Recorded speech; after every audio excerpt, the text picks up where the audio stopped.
get this show on the road. So this will be the August 9th meeting of the Planning Board, coming to order at 7 p.m. This is not the right, okay.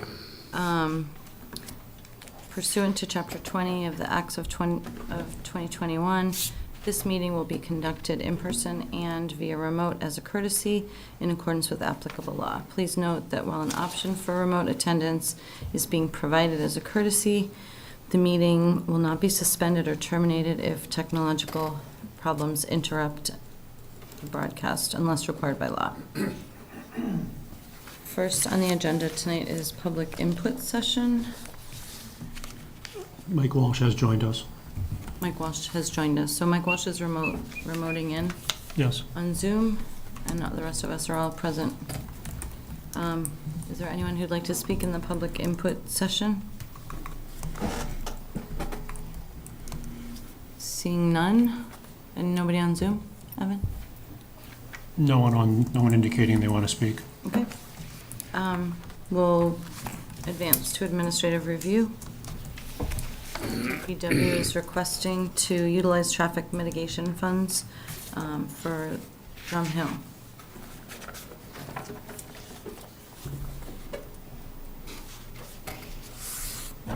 Good evening, everyone. Tony Rapucci, the town engineer. I just have a quick quote to hand out to you. And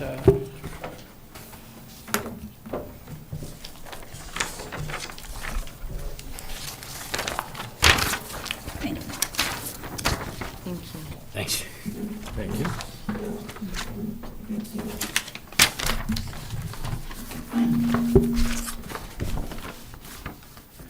So we're working with Coastal Traffic, who's on the state bid list, to procure two intersection improvements. We're going to be switching from the in-place loop detection systems into a camera detection system on Drum Hill. This is at the intersection of Parkhurst Road and at the intersection with Dunkin' Donuts.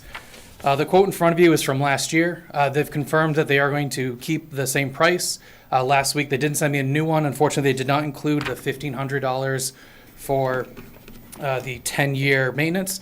So they sent it to me today, but it was at 4:30 and I wasn't able to print it for you. So that's why this is just the older one. But I do have that new one that I can forward to Evan with the same price and the same detail on it. As you can see, it is for both GridSmart processors, 2 locations, 2 cameras, modules, cable, brackets, and the installation cost is included in this. We're looking to mill and overlay Drum Hill Road this year as part of our paving program. When we mill it out, we're going to damage the loops that are already there that aren't in great condition. So this is the opportune time to then upgrade those traffic signals. Gotcha. And with that, we want to utilize the money that is with the Drum Hill traffic mitigation account to get that done. These camera systems are not adaptive, but they do have the ability to become adaptive if the town ever decides to go in that route. So we'll have the capability, or if Mass DOT has upgrades their system at Drum Hill Road to adaptive, these cameras would also be able to tie into that system and make Drum Hill, that entire corridor, through that adaptive traffic system. Does anyone have any questions or? What does it mean to be adaptive? So if an intersection, can use Drum Hill and Parkhurst as an example, if it is a green signal for 25 seconds on Drum Hill Road and Parkhurst is 15, the adaptive system reads the heat of engines coming off, and it'll know that Drum Hill Road is backed up further, so it'll change that green light from 20 seconds to 25 and will decrease Parkhurst down to 12. It'll then keep increasing to a maximum green on Drum Hill Road while decreasing the green on Parkhurst until Parkhurst then has a volume or a channel that is backed up enough that then it'll slowly start switching back in the other direction until if it's a complete failure, then there's a default setting that'll just go through for maximum amount of people to get through the light. But the adaptive system does work if the highway's backed up and people are coming off of Drum Hill. It will then turn that light green longer to get folks off the highway and away from the intersection while backing up Parkhurst a bit longer. Okay. And the masts that they're being located on, are those owned by the town? Those are owned by the town and already existing. Okay. And just for the board's information, the traffic mitigation money typically comes from the $100 per space. I believe the Drum Hill account has 90,000 plus. I don't remember the exact account, but it was over 90,000. Yeah. Let's do it. You want me to make a motion? Is that, I'll entertain a motion. I make a motion to approve the request to approve to utilize the traffic mitigation funds for Drum Hill in the amount of $48,410. I second. All in favor? Aye. Any opposed? Aye. Unanimous. Mike Walsh voted aye from Zoom. You did. Thank you. Thank you. Next up, request for minor mod at 278 Mill Road. Good evening, Madam Chair, members of the board, happy summer. Nice to be back in front of you. My name's Pete Nicosia, I'm the attorney for the property owner and the applicant. Principal of the property owner, Lou Baldumas, is here with me as well. This is a fairly simple matter, I think. It's a minor modification of an original special permit that was granted for this property back in 2019. In its prior incarnation, this building was slated for the uses of restaurant and retail. Around August of 2021, an alternative tenant approached the property owner to take occupancy. The name of that tenant is Behavior Frontiers, which is an educational facility for autistic children. And at that time, the property owner came in here and applied for and was granted a minor modification for that tenant to enter the space. So out of the 4 units that are in the space, which is about a total of 5,900 square feet, Behavior Frontiers came in and took units 2, 3, and 4. Unit 1, which is currently vacant, has about 2,790 square feet left, and Behavior Frontiers wants to move into that space as well. So it's the existing use at the premises, just overtaking the remaining portion of the space, but it still necessitates a minor modification for change of use.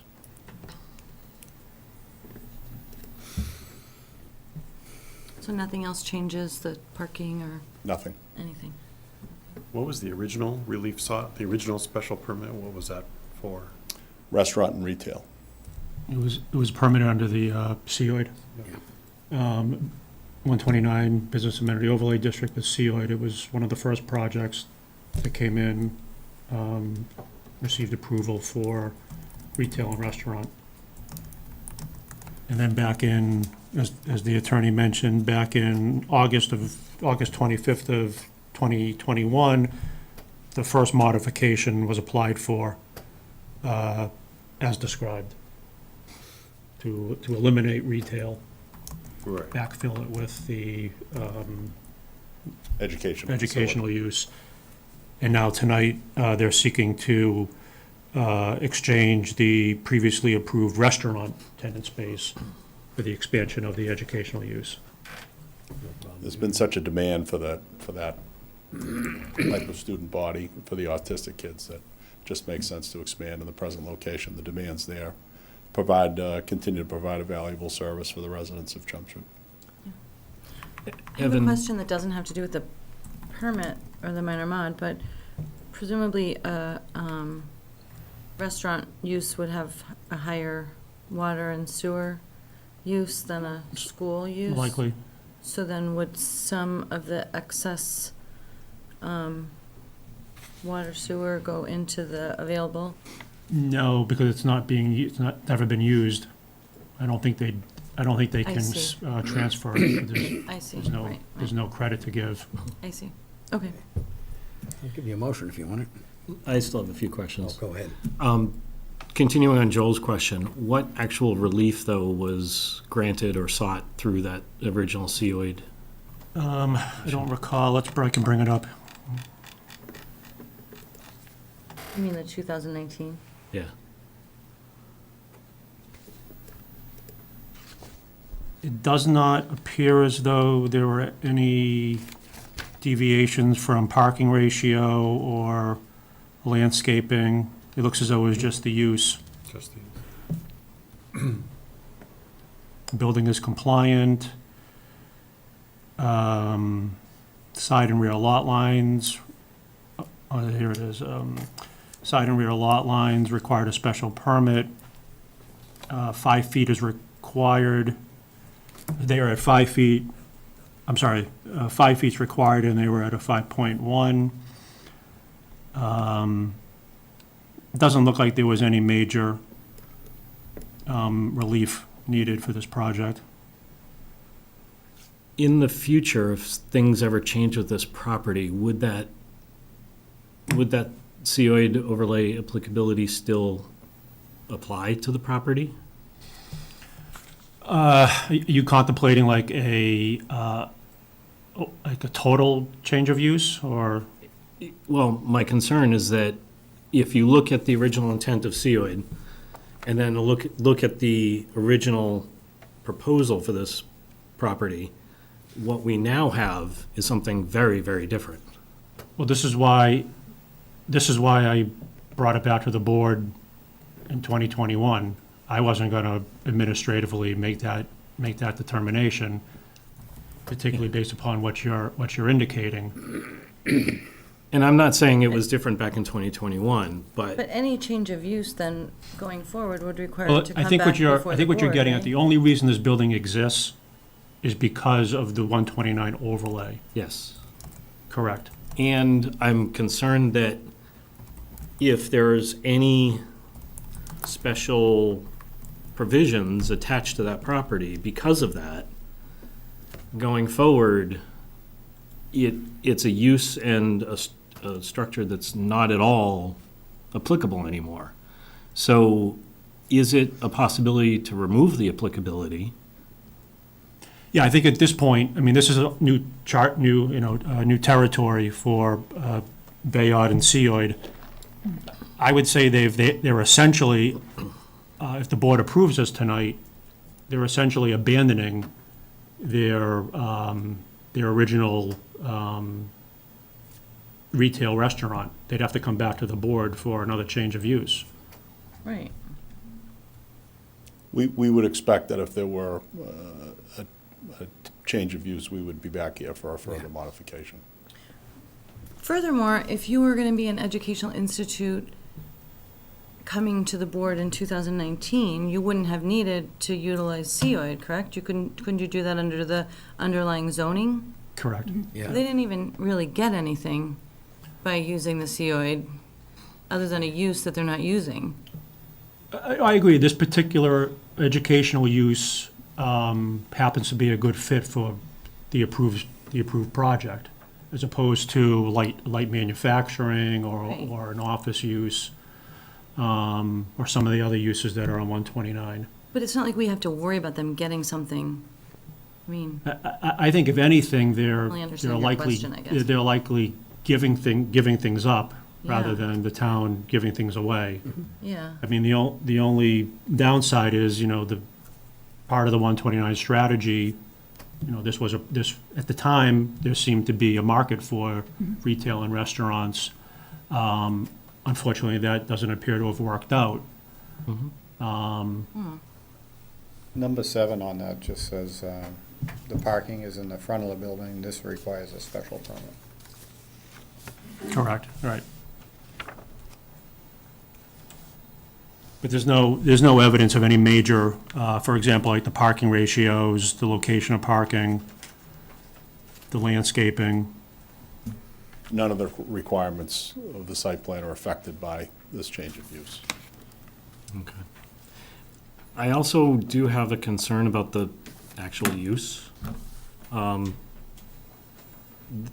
Based on what I saw on the Behavior Frontiers website, this is not an educational facility. This is a medical office or a medical clinic. So I want to be careful about calling this an educational facility. I don't recall the specifics back in 2021, but generally speaking, if it's a state licensed facility, that's the starting point, and then we ask a couple other questions. But we tend to tread pretty lightly on uses that are close to or are an exempt use. Okay, because they call this a behavioral health center on their website.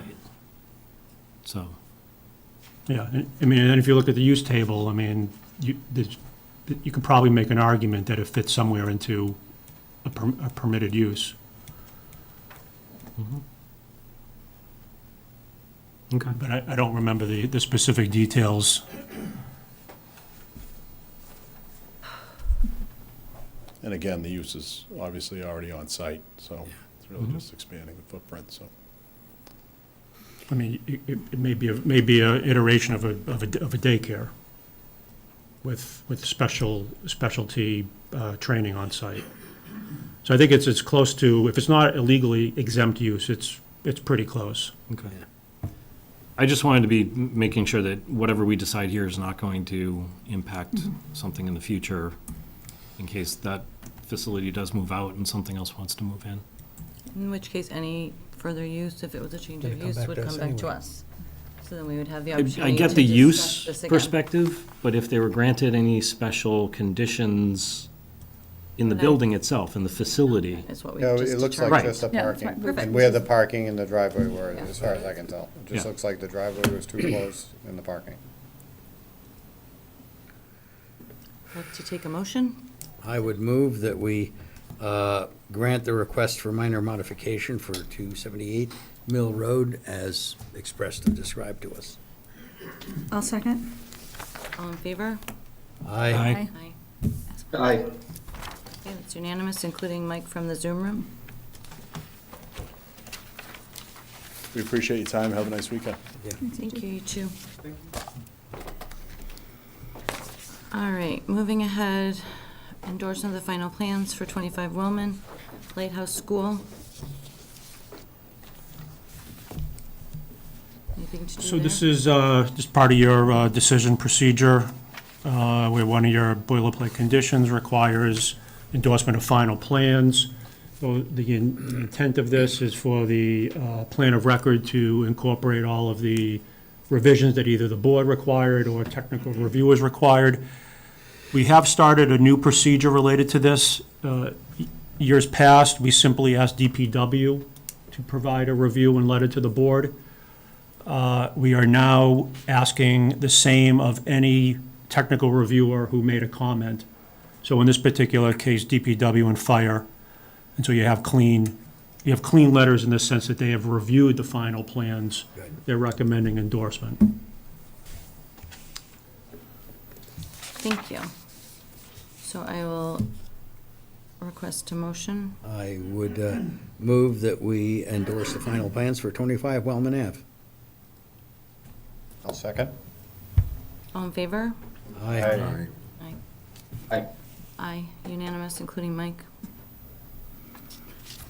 And then for the last one, endorsement of the final plans for 264 Groton Road, definitive subdivision. Yeah, so Matt Waterman is here with us. He was the project engineer. Matt, do you want to, you have anything to say on this one? Just quickly, thank you, Evan. Just the final Mylars that were presented tonight for endorsement were just simply updated with conditions of approval from this board in the decision. I'll just go through them really quick. We just provide the waivers as approved, updated planting plan along the easement for Lot 2, along the backside for the abutters to the east. The plantings are now more uniform and diverse plantings, a mixture of evergreen and shrubs and trees, white pines and smaller evergreens.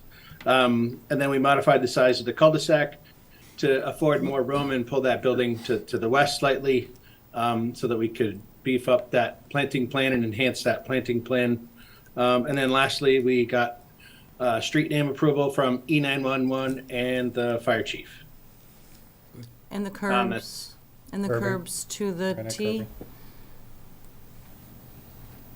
Didn't we, Sorry, the curbs are gonna be, concrete to the, I mean, up to the T? yes, and that's spelled out in the waiver, and I apologize, I didn't have that in my cover letter, but yes. The curbing, if you zoom in, I apologize, it ends at the turnaround. Correct. Okay, and can you modify your cover letter to put that in, or that's in the plan, just description? Sure, we can certainly do that. It is shown on the plan. Yep. in the note 7 on the plan, it actually wasn't that clear where the curbing was gonna be. It actually, I thought, said the opposite. The opposite, meaning what? It did not have granite curbing in that section. What sheet? The sheet that has the conditions that were on the plans. It says eliminate the requirement for slope granite curbing.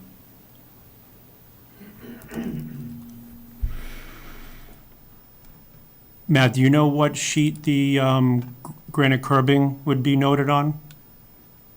Typically, it's noted on the site plan, but, and I can look, that would be sheet C3, which is PDF number 5.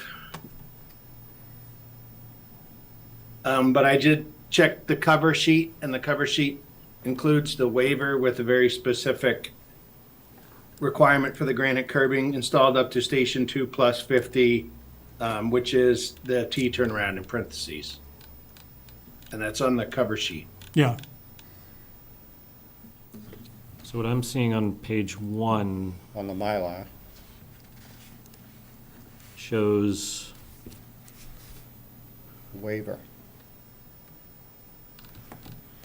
waiver granted, bituminous curbing to be installed up to station 2. Okay.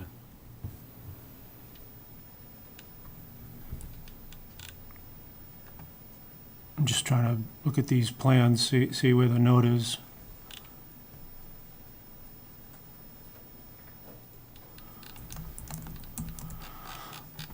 Well, for clarity, the board can consider voting to endorse with a revision on the plan prior to endorsement. Yeah. Evan, I'm looking at the final plans for endorsement link from the agenda. Yeah, as am I. It's on page 1 that I saw it.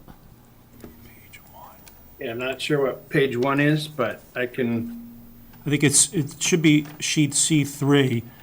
I mean, you can see that it has a darker line, and then the dark line stops. I was just looking for the note that says that that's curbing. that's what I'm doing, the same thing. I don't have my glasses, so I apologize. That's first page. It says section 20221 curbing and berms, so eliminate the requirement for. Yeah, so the board did not vote to eliminate. If you recall, you have a special condition in your decision Right. requiring. So that's a problem. That's what we're talking about. Okay, so the board has two choices. You can either continue this. Yeah, let's continue this. Yeah, we gotta continue it. Okay, so Matt, do you want to go back and Fix the take the Mylars. note off the cover sheet and somehow provide the detail or the labeling? Yep, we can do that, most certainly. Okay. All right. Okay, so we'll move to continue. You have it. When's the next meeting? 2 Be weeks. the 23rd. All right, we're just up against some timeframes with construction of Groton Road and paving requirements, and I'm just a little nervous that we're gonna miss that if this continues again. I think it was an oversight. I remember the conversation. We can certainly clarify it, but I just didn't know if there was a way to endorse the plans with the changes made. I think we've done everything that this board has asked to date. Absolutely have, except that I'd like it to be reflected in the Mylars before It will they're be. signed off. We can do that. The board has done where you'll vote to endorse, give the Subject to the chair change. the authority to endorse the plans, but after the Mylars are revised accordingly. Okay, All that will I do guess is I'm okay with prevent that. him I'm okay from with having to that. come back for 2 weeks. Yeah. What do other people think? I think that's the way to go. I don't think there's any particular reason for us to gum up the works if we are satisfied that will make it under the Mylars, and I have every reason to think that it will. I'm not a big fan of it, to be quite honest. So, Can I Let's ask a vote. question from the Zoom? Go ahead, Mike. Go ahead, Mike. So, what page is the landscaping And then what's the list of trees? I thought we were gonna have different species than just arborvitaes. No, it's white oak and, I guess I don't know where that is on the people. Sugar maple and arborvitae. Yeah. Okay.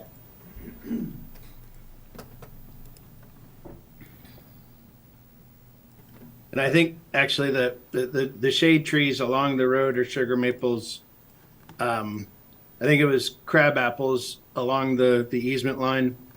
There was 4 of them that were added.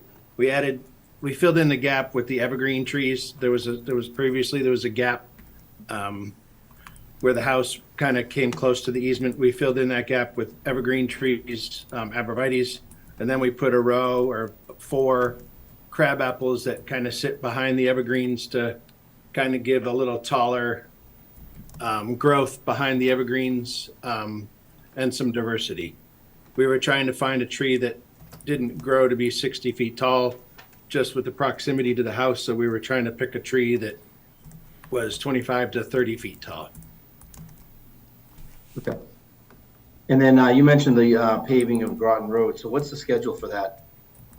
I don't know. We've know? just talked with the water department and they had advised us that once that road is paved, that there's a moratorium on the road. And so we were just have to pull our 2 utilities, sewer and water off of there. So we are up against time constraints and don't want to, I don't think they have a set time. I think it was going to be in the fall was the best date that I heard, but we all know how quickly fall comes mid-August. No, I agree. And the other development that's up here is pretty much underway. So I just didn't know, I didn't want you to miss that window either.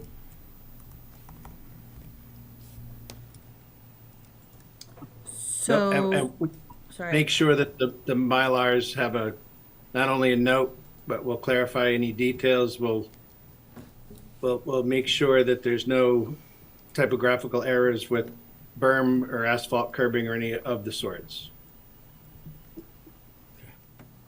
Okay, is there any further questions or discussion? And then, if not, I would like to have everyone else weigh in if they want to go ahead and approve this with the conditions that the Mylars be updated and these issues resolved. Or if we want to hold off for another 2 weeks. Let's see, Chris? I would like to vote tonight, but the granite curbing was a big point of concern I for agree. multiple meetings. And so if this was an issue just brought up tonight, I could see that. But I would rather continue it because we've made this a point a few times and it still isn't in. So I would It rather- is in, just typographical errors. Then it's not in. So I would rather continue. I disagree. Okay. Well, I think we should go forward. I don't see anything to be gained by delaying it another 2 weeks, except another agenda item. And I think we can cover this the way we usually do with a condition on the endorsement. Is there any precedent, Evan, for doing some kind of a electronic final approval? Like we'll approve it conditionally and then we can all review the final Mylar's relevant slides, There's nothing preventing that? do that electronically so that we can proceed forward, but yet. Yeah, I mean, the vote should be giving the chair the authorization Yeah. once the required revisions are made. Okay, But in that process, I can certainly send out the full PDF to the full board. perfect. Okay, think I'm that okay. makes I'm sense. comfortable with it, doing it that way. And so that's 1, 2, 3. Anita? You said you wanted to wait. For the same reason. John? Yeah. I would wait just because of the same reason a planning board member brought up that the whole idea of the granite curbing, and I'm surprised it's not in there. Okay, Paul? I'm fine with going through you. Okay. And Mike Walsh? Yeah, you know what, being in the industry, you could always just cross that off on the cover page, and every planning board member just initial it that they need to put that in, and then if you're gonna sign them. And And then then what? they have- I missed and the then- last bit.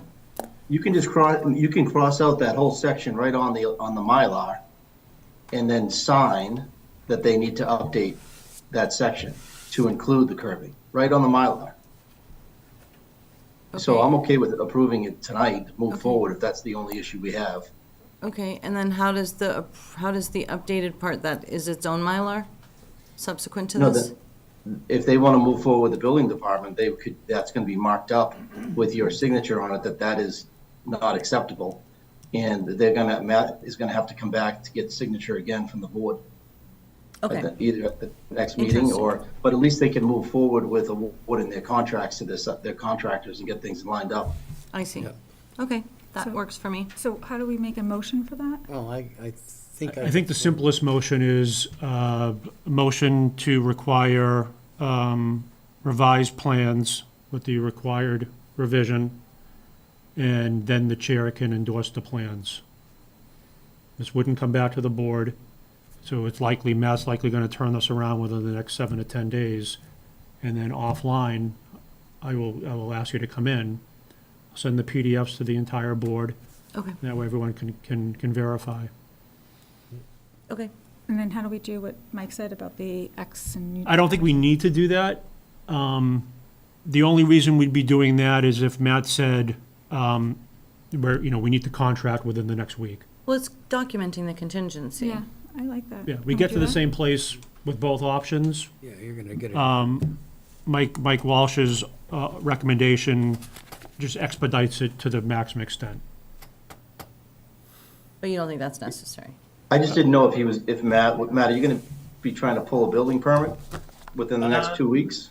I think they're gonna get going on the various utility town departments, water, sewer, won't talk to them or initiate any permits for extending those utilities off Groton Road until we have endorsed plans. So Yeah. I'll be revising the plans tomorrow and getting the corrected Mylars inserted into the set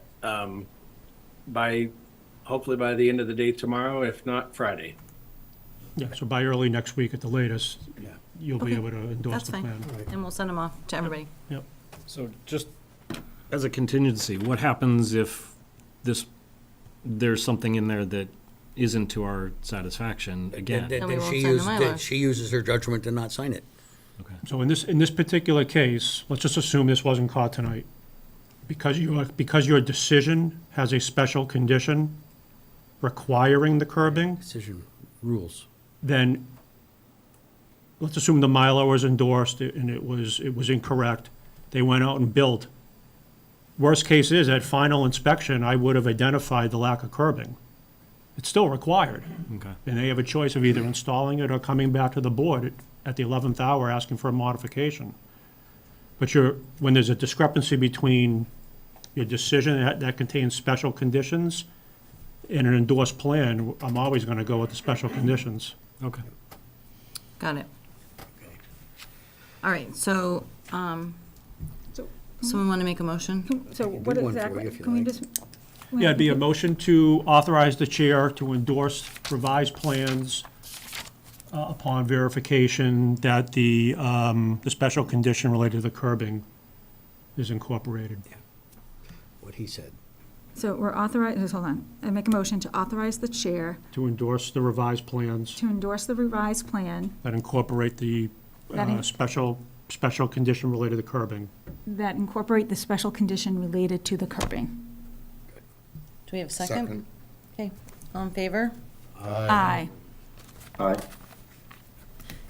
Unanimous. Okay, So Thank you very does the much. chair know what to look for in the plan? Does the yes, chair and we're know? going to send out the Yeah, we'll all have. PDF We're to all gonna put everyone our to eyes look on at. No, just because I didn't know if it was clear to the board exactly what on the first page was in error. Yeah, it needs to, as If it's you do that. described in the decision, there's a special condition to bring the understand granite that. curbing up to the edge of the T that's formed by the turnaround. I understand that. The issue was that that Chris had said that on the first page, there was a note that was an error. And so I just wanted to be sure that the board knew what, it was an error that needs to be removed, so that when you go to. Right, and we're gonna send them around to everyone, so if everyone's not satisfied, then we'll address it. Okay. Deirdre, can I make a suggestion?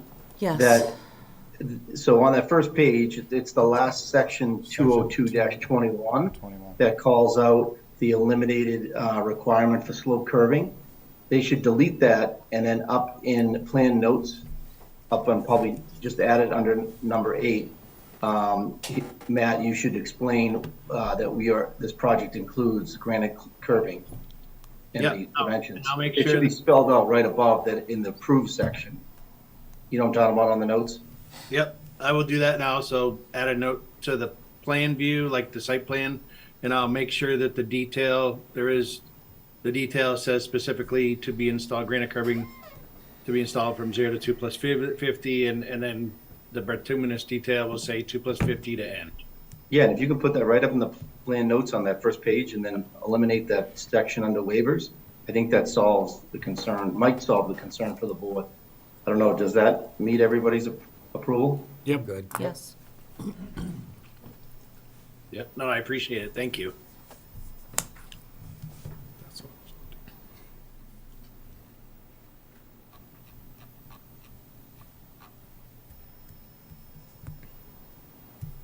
I was Okay, so do we We're all sec- good. We're all set. Do we second and vote? I'm sorry, I got confused.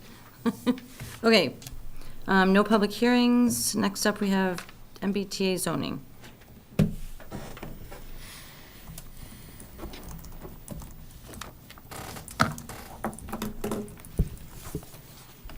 Good evening. I'm Michael Ashola, senior planner for NIMCOG, and I'm back this month with a revised set of scenarios based on our conversations from last month, where you asked to kind of narrow the scope of the potential scenarios. And I emailed Evan the draft that's up on the screen tonight. So I'll go through that pretty briefly. There are two scenarios. Scenario 1, which has subdistrict A, which is the UMass Lowell West area campus area, which includes that parcel and then 2 existing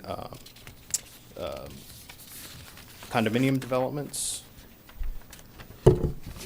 That would be the anchor, the anchor sub-district, which would have more than half of the acreage and the units.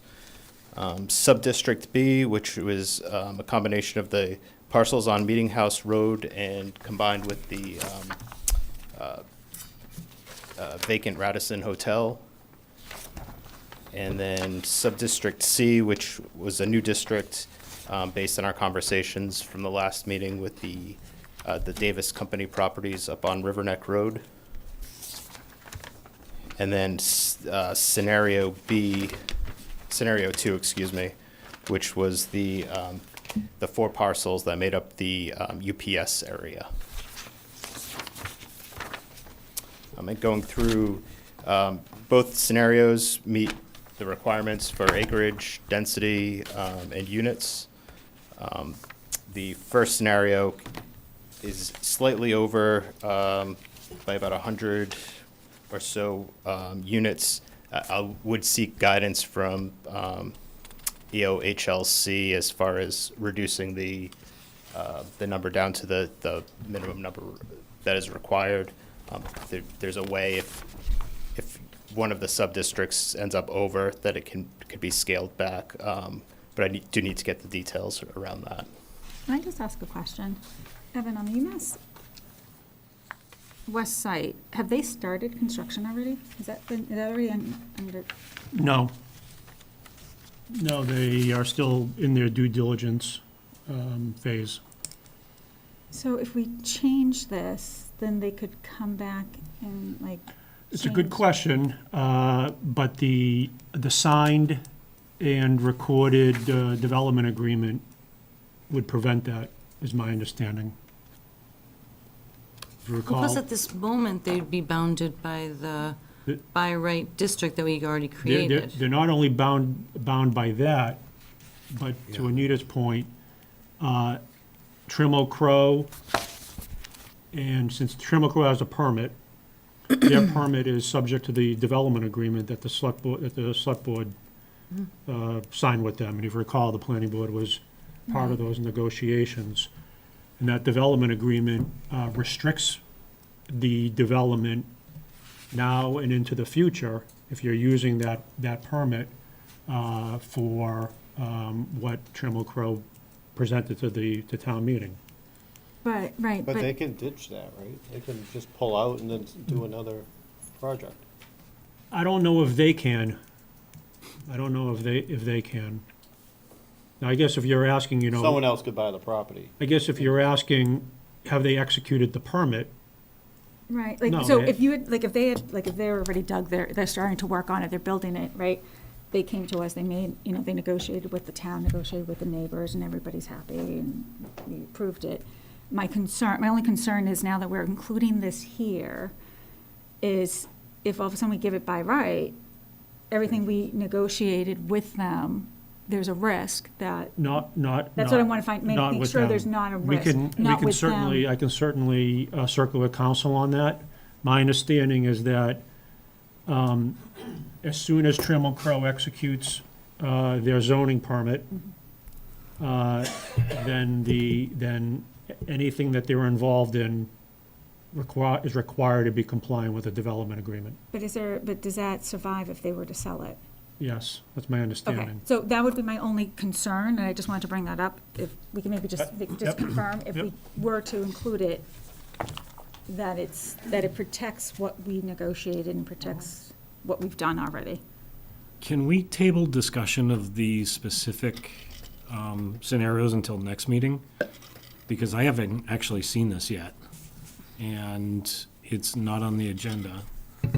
So I'm worried that we're discussing these properties, and I haven't seen this report yet to be able to discuss it thoughtfully. And the town residents haven't seen it yet to be able to provide input. So I'd propose we table that till next discussion. Well, you may want to have Mike present it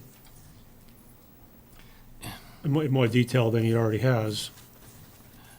It might be worth tabling because the public isn't here to hear that presentation either, because it wasn't on the agenda that we were going to be discussing the actual proposals.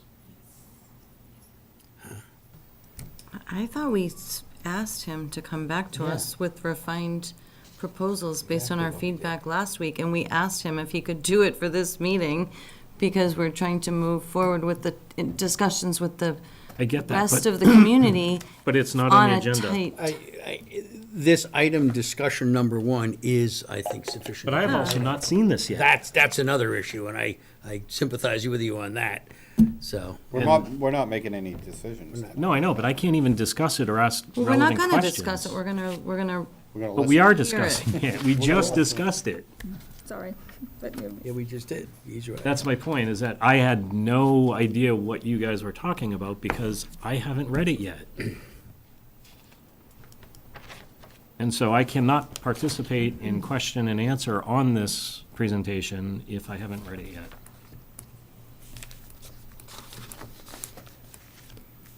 Why don't we allow him to present it? Yeah. And then we can bring him back at the next meeting to answer our questions when we can digest it a little bit more. Because at the last time we met, he was gonna go back to clarify some of the areas that we were looking at. So he's coming back now with that.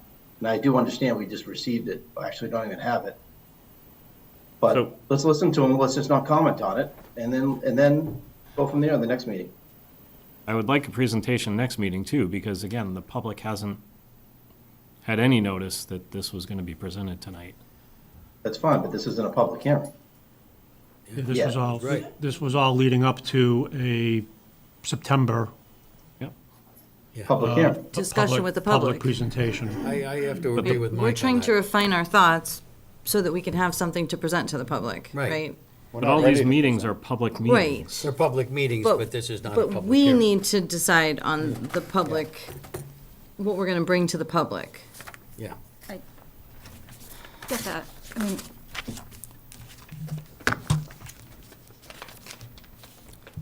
If you could proceed. Yeah, sure. So I guess I'll go through what's different from with these scenarios as opposed to the ones I presented last month. The scenario one, sub-district A, UMass Lowell area was the same. Scenario one, sub-district B, we added the Radisson parcel. Which was at the request of the board. How big At is the that? request of the board. It's a large parcel with an existing three-story building that was used as a hotel. Added on to the 4 parcels at Meeting House Road with a gross density of 15 units to 1. It would add about 244 units to the required capacity for the multifamily zone. Scenario 1, Subdistrict C, was the Davis Company, which at the last meeting we received a letter from the property manager for the Davis Company requesting that their properties be added to the MBTA community's kind of consideration. In this area, it's about 21.5 gross acres, almost all developable at 20.8. So the gross density of 15 to 1 units per acre gives us about 322 units of the 1,477 that are required. And then the second scenario, which was the UPS area, that remained the same, and all the units could be yielded from those 4 parcels. And how many acres is that, and how many units would that be? 91.9. Yep, 91.9. There are considerable wetlands on the property, so it's actually about 71.2 developable acres. So the gross density is 16.07, which is a little bit higher than the minimum 15 to 1 ratio, but the difference between 15 units per acre and 16 units per acre is pretty minimal. So that would yield a total of, 1477.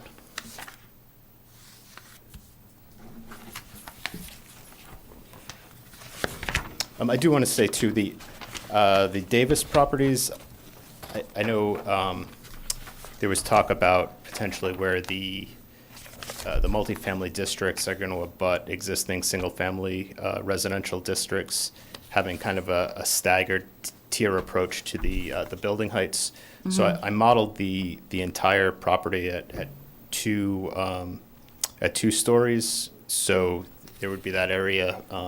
If there was like a 100-foot kind of buffer area between the properties, that you could require that they be 2 stories. Other than that, in the middle of the area, you'd probably want to zone it at either 3 or 4 stories that are more conducive to multifamily development. I think that's too high for that neighborhood. 3 and 4 stories is, I think, too high for that neighborhood, and that's very dense in that area with all single-family homes. Sorry, thought we.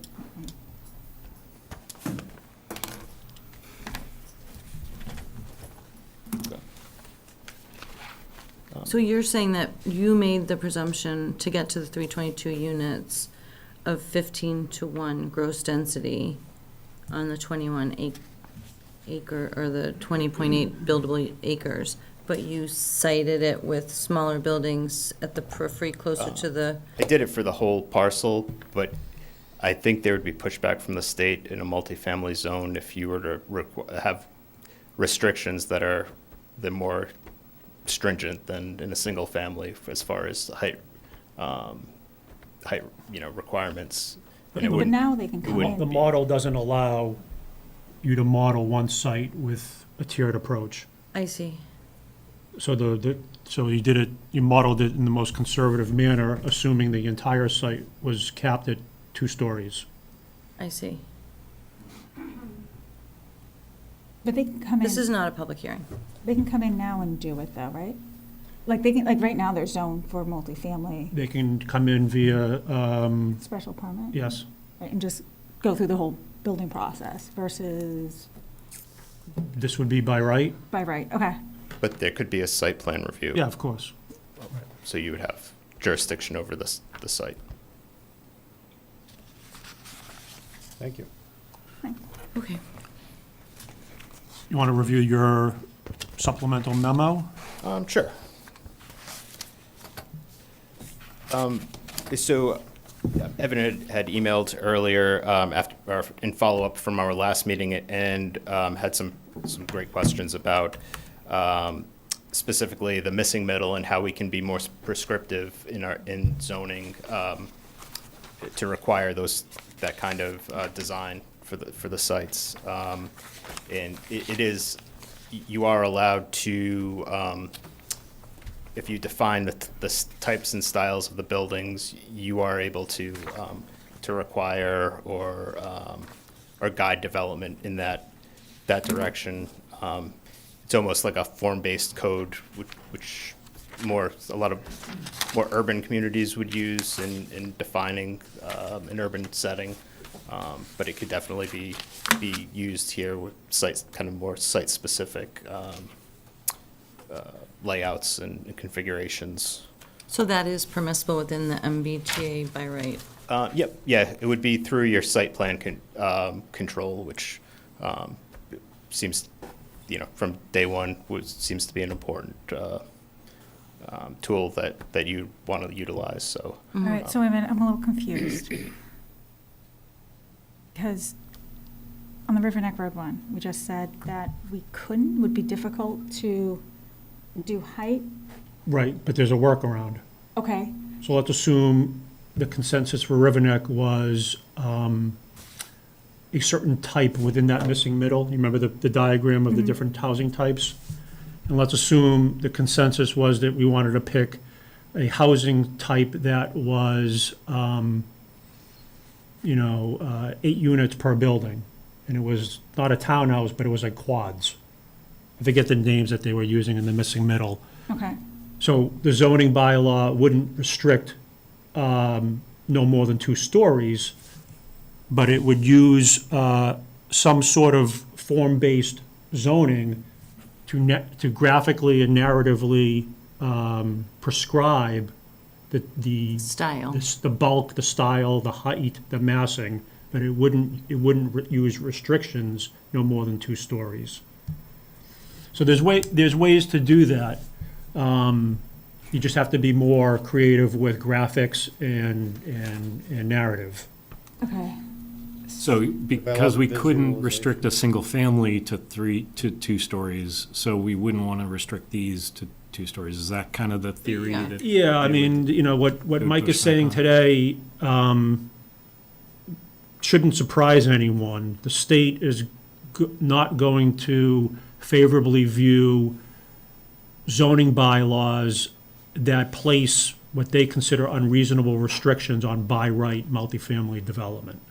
However, they introduced the missing middle concept, and so I think, as Mike has indicated, I think it's more than reasonable for towns to pursue specific missing middle housing options based upon local need and local demand. We need to be creative and skilled and craftful as to how we go about doing that. All right, so if I'm playing devil's advocate, maybe if I'm a developer, this is a new law. Towns are interpreting this in a certain manner, and they go down this middle. Why wouldn't I challenge that as a developer and go to the state and push that? Like, that's my only. Well, because it's a good question, but the way the MBTA process is going to play out is that before this gets voted on by town meeting, the state agency is required to review it and basically not approve it, basically. Uphold it, or say that. Yeah, basically indicate to the town whether there's any red flags of concern that are gonna be deal breakers for them. So, yeah, I mean, if town meeting adopts it, anything can be challenged, but at that point, you at least would have had a roadmap where, you know, some state agency who's responsible for interpreting the regulations gave it a cursory review and approval. Yeah. Again, like with any new law, I always get a little bit Yeah, so. nervous, especially if there's a hot property in the midst of it. Yeah, yeah. So, I mean, all of you are likely read that Lexington was the first town to adopt it. I looked into it this past week. Lexington's bylaw is pretty much as vanilla as you can possibly get. They did not prescribe any specific type of housing. Their districts are obviously unique to them, so there's some constraints that they have that, are different than our constraints. But presumably, someone could build with, 3-4 story central corridor, 40B type development there. I just mentioned that because, I think from the get-go, we were looking at it a bit more customized, so to speak. And I think now we're talking about, what does that mean? How would we do it? The point being that you don't need to treat UMass West the same as you would treat UPS or River Neck Road. They could serve different purposes. As Anita said, River Neck Road is closer to residential neighborhoods. So maybe there's a housing style that's more appropriate there that may be different than UMass West or UPS for that matter. Right, Yeah. right. Right. Yeah, that's my only thing, like, when we think about stuff like, it's just making sure that. Yeah, so I think right now we're trying to conceptually Yep. identify a framework. If the board can agree conceptually, then you present the concept in September. If there's public consensus, then we can work out the details. So the districts can have individual specified, they Each don't all have to be the same. Correct. Each sub-district can have its own standards. That gets complicated. And then remember, we have to present this to town meeting. So we just, But yeah, if the board and the community can find sites that they think are good sites, then we can customize those sites. we were talking about the Chelmsford Mall area, and we were concerned about the retail there, but I'm reading in here that we can incentivize first ground floor retail space. How do we do that? You How can is that, you can incentivize it, but you can't require it. can't require it. So what would that look like? Maybe you can add an extra story if the ground floor is of a commercial nature or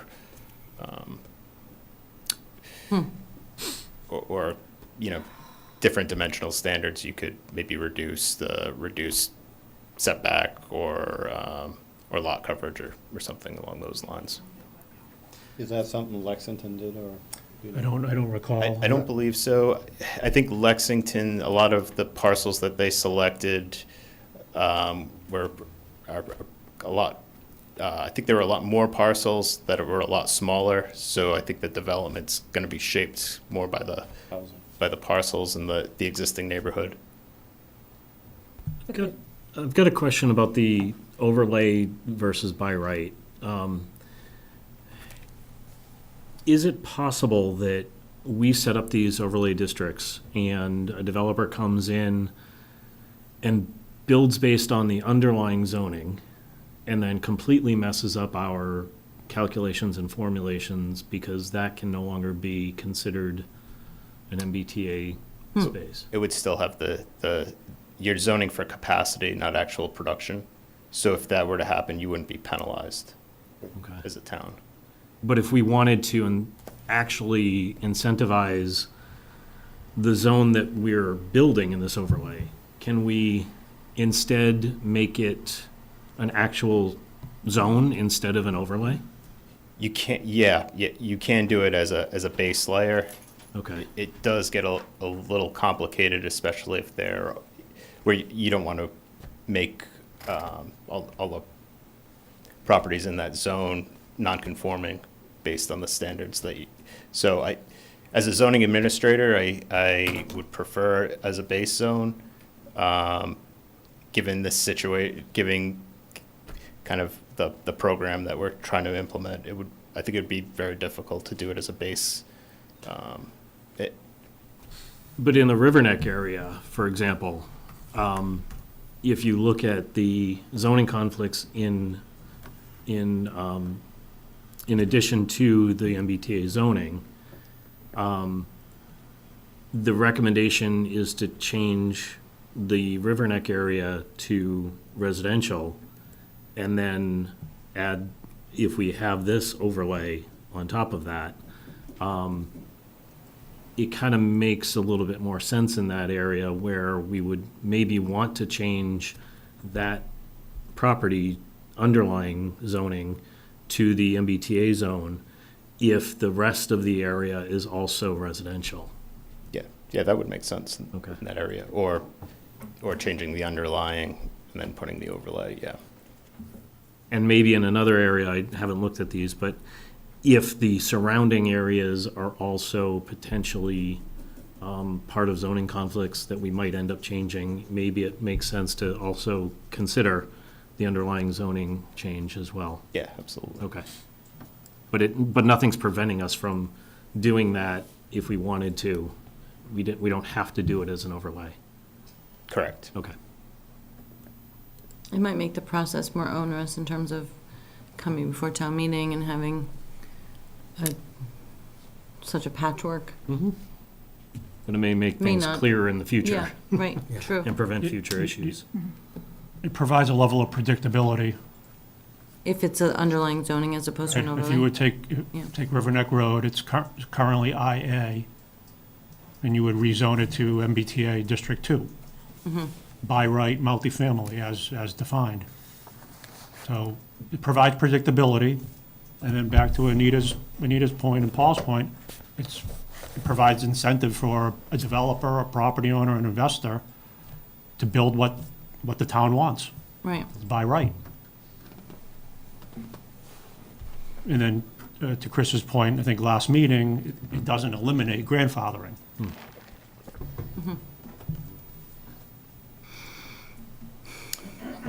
And, But nothing we do is ever going to eliminate that component. Not entirely, but the MBTA by right, 15 units an acre, multifamily is, there's nothing else like it in the zoning bylaw. Right. So if you're looking for incentives to change the behavior of a property owner or incentivize a developer to build something you actually want that would repair a neighborhood or improve a neighborhood, you're not going to get much better than this if you're a developer. So I think your point is, it's well taken in the sense that, are there ways that the town can use the MBTA zoning as an opportunity to repair, reinvest, and incentivize, while also trying to apply good zoning? Yeah. Because my only concern is if the underlying zoning offers Still there. some additional financial opportunity for the developer in some area instead of the overlay, they would end up going with the underlying zoning as opposed to the overlay. If it's in an area where we really want that overlay to actually happen at some point, then we're missing an opportunity.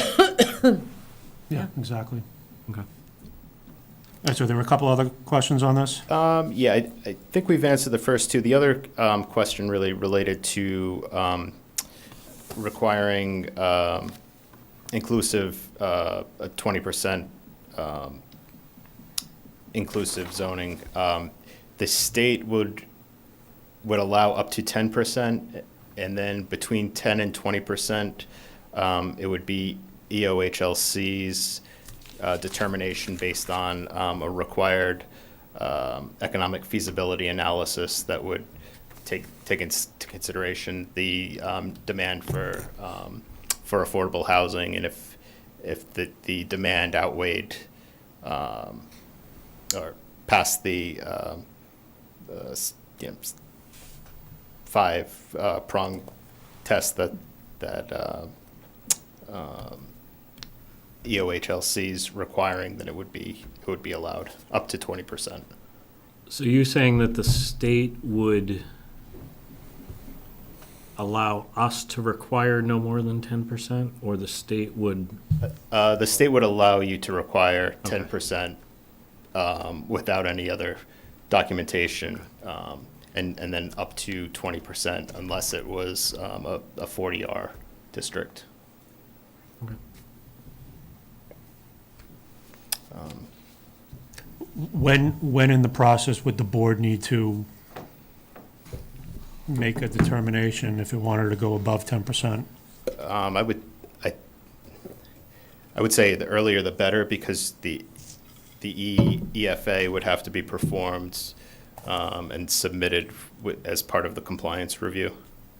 So I think the earlier the better to get on. And to your knowledge, how are suburban communities handling, are many pursuing above 10%? It's come up in one other town who had a 12% requirement, and they were leaning towards just going with the reducing it to 10% rather than going through, where you have a 20% requirement, and I guess depending on where you stand with your subsidized housing inventory, if it's important to not lose any ground in that, I would proceed with the economic feasibility and analysis. And That's what I was going to suggest, that we're kind of kissing that 10%. In another 10 years. Wandering right around it. Right, we're gonna And it might make real good sense to take a number, I don't know if 12 is, I don't think we need to go to 20, but 15, 12 or 15 might be numbers that would give us a little breathing room in that regard. Is this an area where David Hedison would be able to provide some input? Possibly. Does the EFA need to be based upon specific districts and specific zoning? That was gonna be my related question. Would it have to be whatever percent we decided on? Would it have to be the same for all the subparcels, or would that be something that we could tailor as well? I think it's based on, the analysis I think is based on the entire town. So I don't know how they would differentiate between districts. Okay. If they're analyzing the whole towns. But criteria B and C seem to indicate that the EFA has to be based upon some proposed zoning. Yes, yeah, We're not there yet. yeah.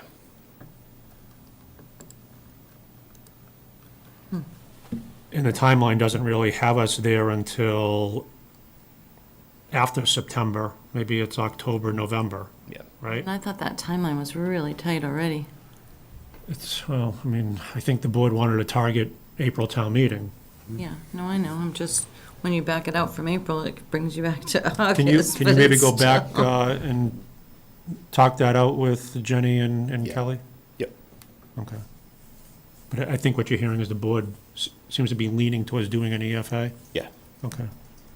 Yeah, and we're trying to see if we can become the third party that conducts those EFAs as well. So. That would be helpful. Yeah, it would be. Okay. And then the only other item that's part of the agenda was the scope. So I just, I wanted the board to see this, particularly the timeline and some of the tasks. I had a couple of questions.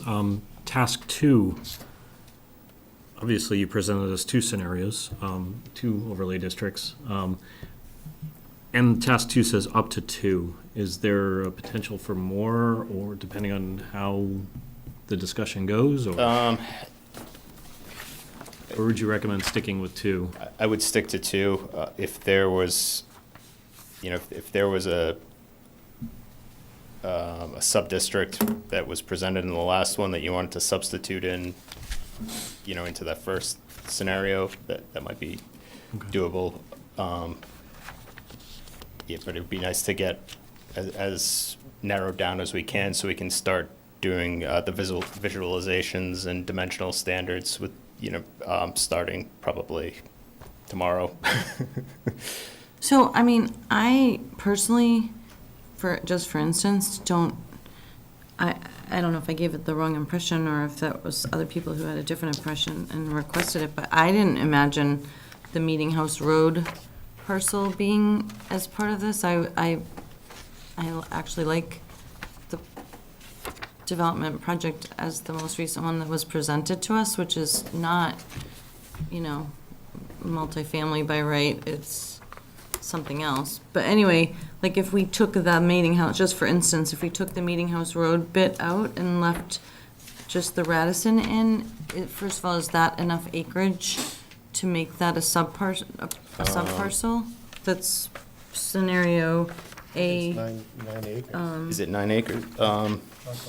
Yeah, as long as it's, More than 5, right? yeah, as long as it's more than, and it has to, it can't be one parcel. It's supposed to be multiple parcels. What about the Radisson and the Holiday Inn? then? It's all one parcel, right? That's one parcel? Yeah. They didn't get divided when they, It's owned by Two one different- parcel. We did one parcel. There are two structures on that one parcel. so one single parcel doesn't count as a subparcel? What about the rest of Palmo, How about, Rest of what? Palmo Plaza? The plaza itself, that's not even included in it. Going down Alpine Lane. Or pushback Yeah. from people in town. I don't think that passed in town, maybe if you did something like that. is it connected to the Radisson? So kind of dumpy to begin. Yeah, No, it's but you Just should- Alpine Lane, the everybody's- road going down towards the They're Radisson. converting So it's the commercial. whole, okay. You would To put present it it. in, someone would come in and put an Avalon in I know, but I think you'll get a lot pushback. with a Starbucks and. I don't think you'll get what we want. All right. I had one more question on task 3. That one is lead up to one round of refinement based on public and municipal feedback. Is that leading the session itself or leading the refinement process after the session?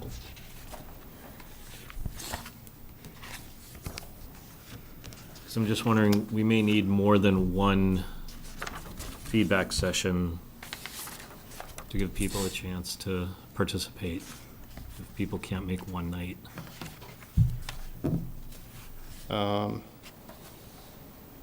I couldn't tell, based on how it was written, if it was the leading the session itself or leading the refinement after the session.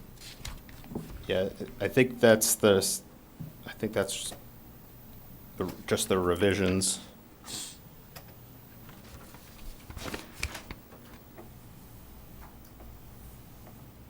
Because I think the presentation.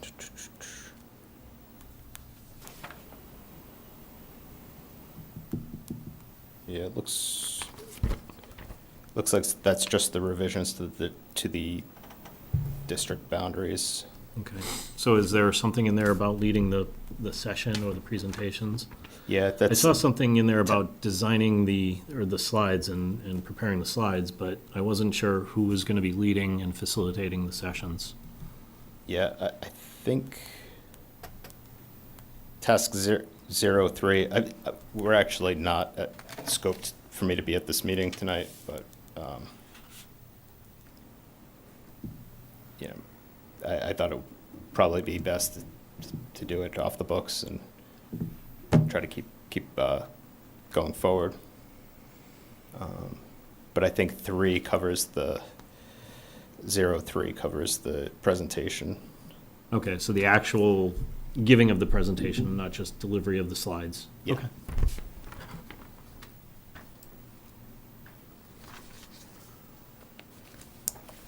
So based upon this timeline, task 03, the scenario presentations targeted for September,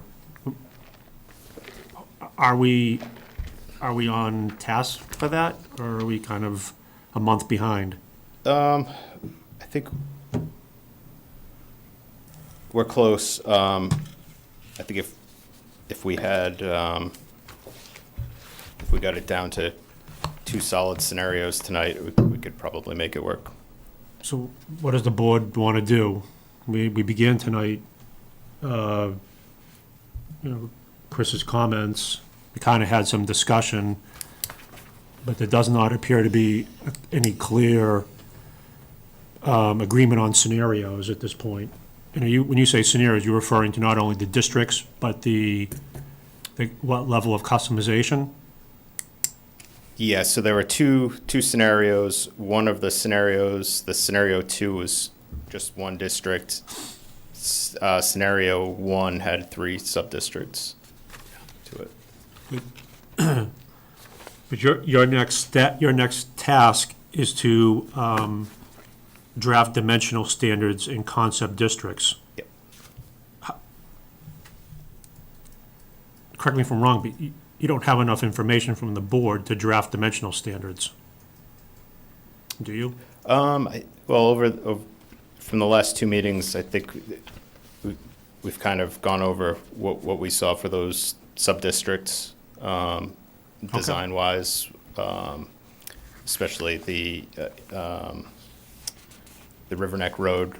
We talked about staggering and where the sub-districts meet single-family zones, trying to create a buffer. Okay. Just to be clear, I'm not in favor of River Neck Road and us moving forward with River Neck Road. I am okay with the UMass West, because I think that's what we told town meeting when that came up front, just so long as, if Evan can just double check the agreement and make sure that that can't be changed. I think, we kind of already, when we originally looked at UMass West, this was kind of already there, and we were thinking about it, so I'm kind of comfortable with that. I am not comfortable with River Neck Road at all. In what way? Like, you're not comfortable until we present it to the public, which we're gonna do? No, I don't think, okay, honestly, I mean, they can, I don't think we should lose control of that coming in front of the board.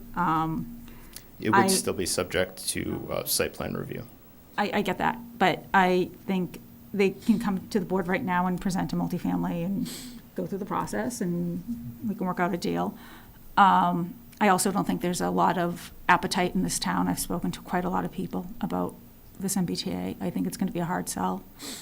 I think we should do an open meeting and public comment on a few scenarios and hear what the public has to say. There's a lot of concern about the additional infrastructure cost. I just think I think we should get feedback I don't think we should make a decision until we get feedback from people, and I think we should present a few scenarios and hear what the public wants us to do. Because I'm hearing a lot of Well, I think that's what we're gonna do. That's our That's what timeline. we're pushing towards, is public input. Yeah, that's what we're trying to get We to. need to come up with scenarios. Right, And that I think we will should be- present a That couple will of be sce- part of this. like, I think, River Neck will be part of it. I think we need to recognize that the process is an iterative one, and if you don't put together a proposal until you're all done, yeah. you'll never have a proposal. What you do is you come up with something, and I think we've got some good progress here, 2 scenarios. It's beginning to coalesce a little bit. Take that, generate, if you will, a straw man. I think a little stronger than a straw man, but a straw man. And then see what reactions we get to it. Now, as to MBTA zoning goes, we're going to eat it whether we want it or not. I get it, but I don't know, we can- how's Town of Holden doing, by the way? Yeah, but just, so Anita, are you suggesting that maybe pause the planning board process and present what we have Yes. right now? Yeah. That wouldn't be a bad, and get public feedback on it. well, Does that make sense to you, Mike? I think having some visualizations and standards to present along with the districts is going to be a little bit more palatable for the public. I So you're think, referring to visualizations, describe what you're. just Like the narrative, getting to the middle. yeah, the missing middle and showing the types of buildings that you imagine and that you want to locate, or kind of how So these are generic. Yeah. When would those be ready? I assume you're doing those for multiple communities? Yeah, I think we're going to try to get as specific as we can to the sites. If But when would those, hopefully by the end of September. So then, but we're going to try and go to the public before that? Or I think it has September as the due date for the visualization. Oh, no, end of August. So, yeah, so during the month of September, yeah, we would have it. which is the original time frame. Yeah. So I mean, how does the board feel about stopping the conversation on scenarios, letting NIMCOG come back to you maybe on the 23rd or 13th of September with the visualizations, and then I think schedule a that's public, exactly what we ought to public do. presentation? Yeah. That's part of my concern with the scenarios, is that right now, they're in a certain configuration. What if we like something about one site but not another one and want to switch configurations? So part of what I would propose for that presentation, especially to the public, is talk about each of the sites, the positives, the negatives, kind of like what we did before, and then show how some of them can be put together in various scenarios. Because I'd like input on the specific site, not necessarily on the scenario. Right, I want the site as well. I want specific, yeah. Yeah, I think people just have to understand that we're not designing the site when we're Yeah. putting those Yeah. those graphics. And there are dependencies on how you put it together, but Yeah. having some of that site-specific, because we are talking about the impact based on the site, not on the total scenario. Do you want to do away with the term scenario and labeling scenario 1, 1B, 1C, and just present them as 4 sites or 5 sites? Sure. 5 sites that we can configure in different scenarios. Right, okay. And these, because some of the configurations, you wouldn't be able to meet the requirements. But showing how some of the sites could be put together in various configurations once we decide, okay, a site is appropriate, and we can include it, or a site isn't appropriate and we shouldn't include it, then we can look at the, Yeah. or we prioritize the sites and maybe we have to include one in order to meet the needs. Yeah, it gets complicated by having the anchor district where you need half of the units and the area. So But it's- can we make the determination as a board that our basic outline includes the UMass West as the anchor site? I think it has to. And then- I think that's the only Yeah, thing that's that's And practical. then build from there? I yeah, feel like we kind of have established that already, haven't we? I agree with you, yes. I think we have. Okay. yeah, it was the UMass site and then those two other. And with the contiguous, Yeah. yeah. Yep. So let's call that the anchor, Yep. and then Are we, we'll move puzzle pieces around with a little more specifics to go from there to get to the requisite number of acres and units. So I still don't have an answer, I'm sorry. The Radisson parcel by itself cannot be a subunit, or it can? Districts aren't supposed to be more, or aren't supposed to be just one parcel.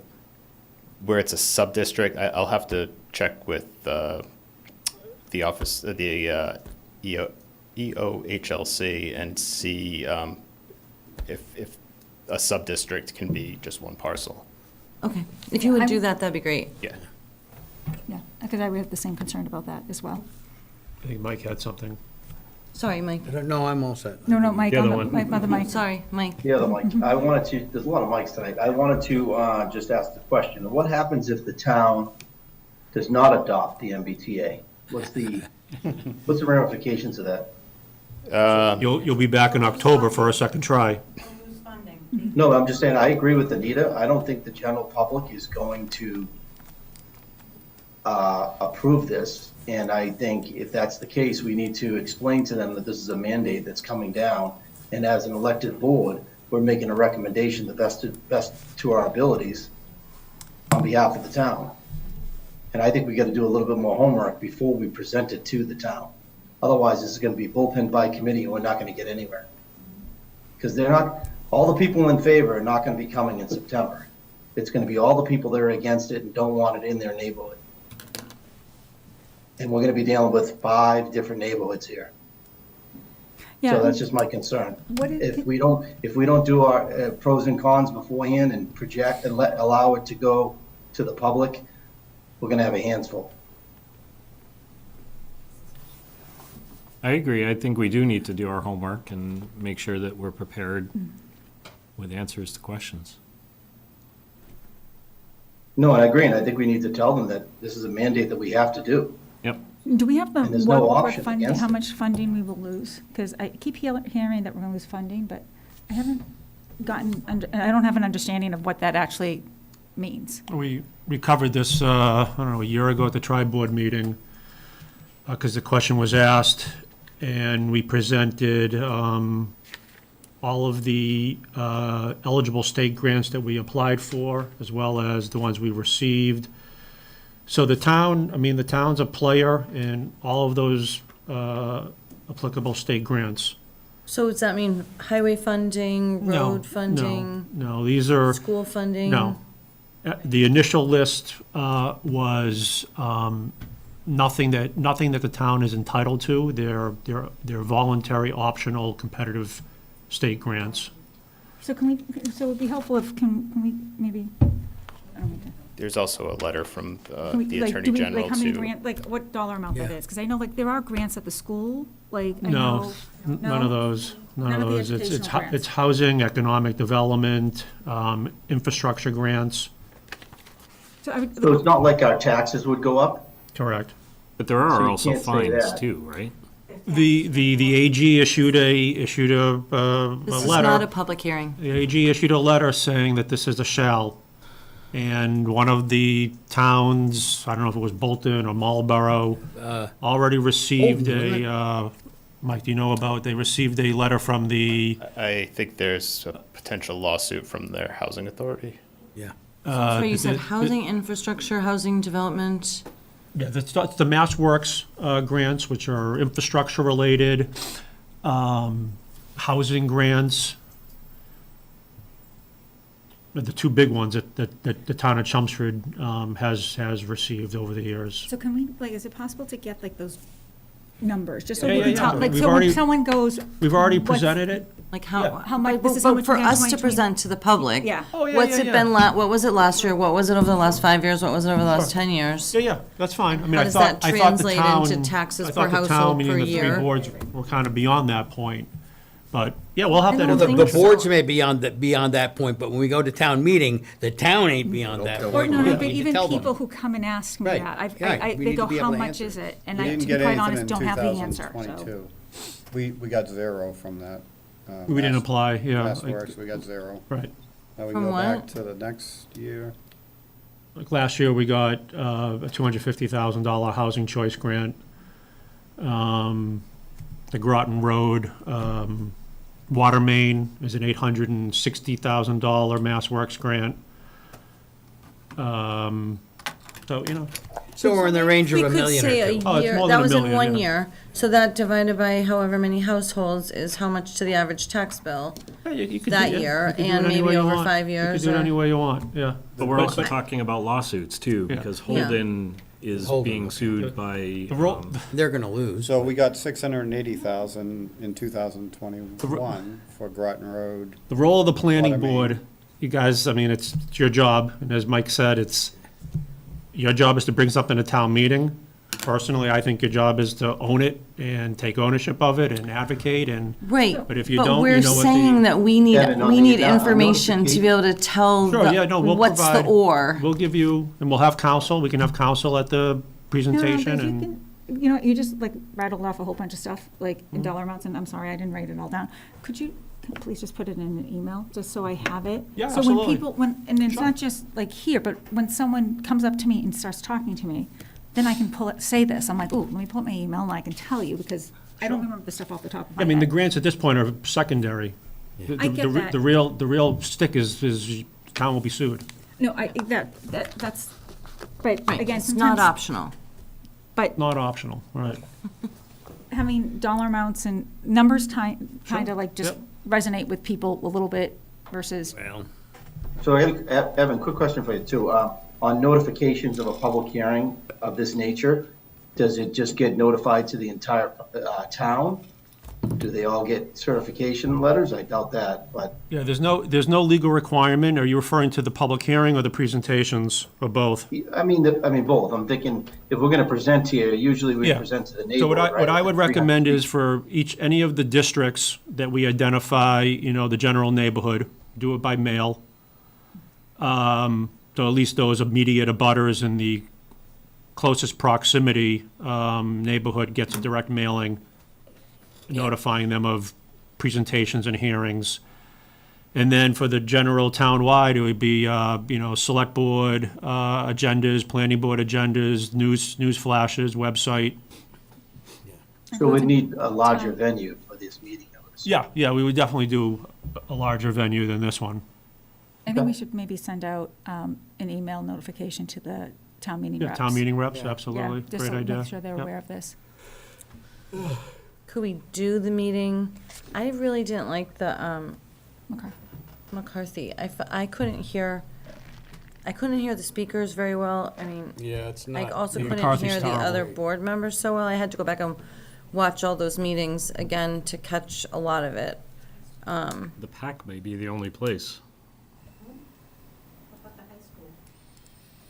The PAC, High school auditorium. that's fine, I mean, What about the police I don't think you're station? gonna get, you may get Big enough? at best, a couple hundred people. I mean, the senior center might be an option. Yeah,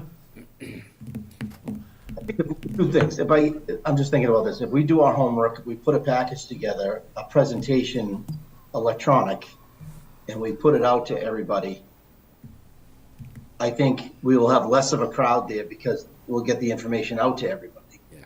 I think if we don't send it out to everybody electronically, the presentation beforehand, I think you'll have a larger group there. People will be upset because they'll get rumors that we're building a 10-story low-income housing in their neighborhood. Yep.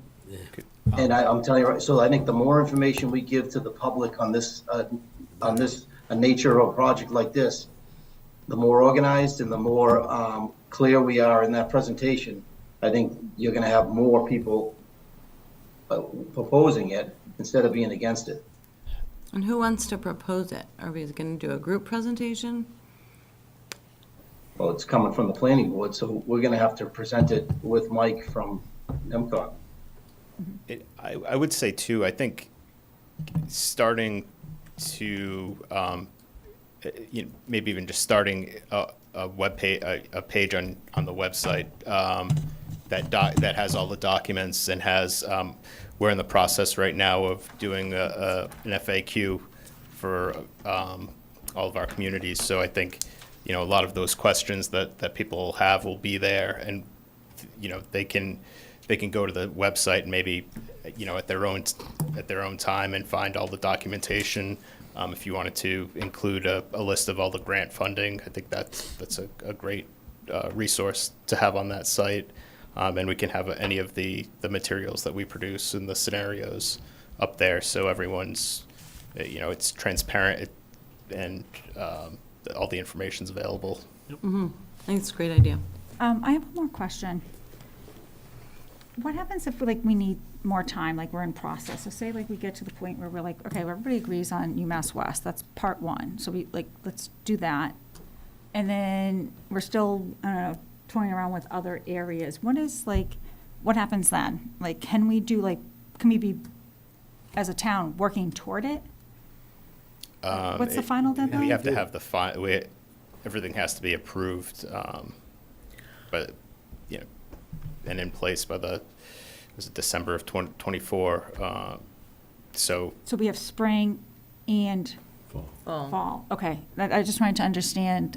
But we really should get the districts down, pretty much by September, I think, if we're gonna be working on Yeah. the zoning for the this. I mean, we could have a districts special and town meeting, I sub-districts. guess, if we can't get it through the Yeah, first time. Well, We've the got to reason- resist the temptation to push out to the future things that we don't want to do. No, I'm not, This I'm gets you not in trouble. saying that, I just need to, like, I just want to understand what The timeline is. time is. Again, to Mike's point, you know, it's not a favorite thing for a lot of people, right? Yeah. So, you know, what happens if we get, like, half of it approved at town meeting and not the other? I just wanted to understand Well, that's why we suggested doing fall town meeting or spring town meeting first. to try and get it passed, and if something make happens, the we can adjustments, revise and go to fall town meeting as a secondary. It's gonna be tight if we do it fall. I think we'll have to have a special town meeting. I know it's a tight schedule, but we should talk about, is it worthwhile taking each area as a separate meeting and to meet with those neighbors first, explaining it to them and why we're recommending it, getting their feedback on individual parcels. So if there's 5, we have 5 separate meetings. And then we go to the general population of the town after that. That's not a bad idea. Not a Yeah, bad that's idea got at some all. merit. The only It issue does- would be it- with our it just shows scope. It just shows that we're doing our homework and we're getting their feedback. And then when we go to, hopefully when we go to the town, we'll have some people in the favorite category rooting for it. Yep. Yeah, I Yeah. mean, Get some buy-in. Yeah, that's what I mean, get some buy-in. It would also help to focus some of the concerns that we're not jumping from area to area in the larger meeting. yeah. We can address more of the concerns in the smaller meetings and then hopefully address the leftovers in the larger meeting. And we could do it. I mean, we could set up sessions where we do a couple of sections, you know, an hour for the first one, an hour for the second one, an hour for the third one, stuff like that. We don't necessarily have to have 5 separate meetings, but from our perspective. Depends on how the first one goes. Well, it partly depends on how the first one goes, and one can imagine. I mean, I was just, as a town meeting rep, I was actually gonna reach out to my precinct, like, because I usually do mailers Yeah. when stuff comes, there's important stuff. So I was actually thinking about doing a mailer and actually doing like a coffee hours, like at the Java Room for, I was driving through Concord and they actually had placards out, sandwich boards, and they Yeah. were having meetings at like the library. so, So like, they were actively advertising about MBTA weeks ago. They're having meetings already. I I mean, I just say, like, I think if we're gonna do this per neighborhood, then I think it's a good idea, because I was gonna do something similar, like, just to get my On precinct an out there. informal basis, but yeah, I think informally, that's great No, no, too. but I'll defer to what, like, I think that's even a better idea, what Mike's Yeah. proposing. Yeah, the only issue with the neighborhood meetings would be the scope, we're scoped to wrap up our work in December. So we wouldn't have funding for our So work. Mike, if we got you the additional funding from the town, would we be able to make that adjustment? I'd have to I talk don't with our know. director. I can't see Evan's face right now. Yeah, well, I know, I'm working with NIMCOG to obtain additional funding. I don't know what Jenny and Kelly have in mind specifically for that additional funding. But I know we've begun that process. I think that was to get us through. Yeah, I think NIMCOG's current scope, which we reviewed tonight, contemplates NIMCOG participating in one evening presentation. So to Mike's point, maybe that evening starts with NIMCOG doing a high-level presentation, and then the rest of the evening is a Neighborhood by neighborhood neighborhood, yeah. focused. But if the planning board wants NIMCOG to be at a particular meeting, NIMCOG scope and funding contemplates, one presentation. I think our chances for acceptance go up if we do have those individual neighborhood meetings. So I would like the scope adjusted to include that. NEMCOG scope? Yeah. Because I don't think we can do this on our own. And I don't think we can do it all in one night. Yeah, I honestly don't. No, it'd be nice to be able to answer the questions that come up right there from them, COG, if none of us could answer it. Yeah. Right, right, and it only prepare us more for town meeting anyways, right? Because the questions and stuff that we can resolve. So under that scenario, I know that's the wrong term, but are these presentations to the neighborhood more customized based upon planning board fingerprints on it? Or is it Anita's option where it's what we have right now and we're going to them asking if you wanted housing, what kind? Yeah, to me, it's that latter option. It's going to them with the overview, because they're gonna need the overview first, and then say, okay, for your area, your neighborhood, this is what we're thinking. These are some of the preliminary ideas. Let's get more Yeah, like- feedback and input and, Remember a couple meetings ago, Questions. there was pros and cons, right? Yeah. presenting that, presenting some of the diagrams about the housing, how can we restrict? Okay, yep. All right, so ideally, what I'm hearing, the board would like to hold at least 3 separate meetings, have NIMCOG at each one of those. Yeah, And we're trying to do that September, mid-October. Yeah. Okay, so yeah, I we have will, to add an extra meeting. I will work with. 3 meetings, or I'm sorry? is it 3 meetings? But you're gonna have at least 3 districts, right? You're gonna have the anchor Yeah. and at least one other, maybe. So we have to have 25 buildable acres in the anchor district, and then an additional 25 minimum, 25 gross, gross or net? Buildable, gross. developable. If there's, you have to have the gross, but you could have a higher density if there's Yeah, undevelopable. but we're not gonna want any higher density. Well, I mean, it all nets out because it's, Do you know, we not really, including. in my opinion, is UMass Lowell something that we really have to spend a lot of time on with the neighbors? No, I think, to me, that's the easiest of That's them the all. easiest one and the biggest one, so. Yeah.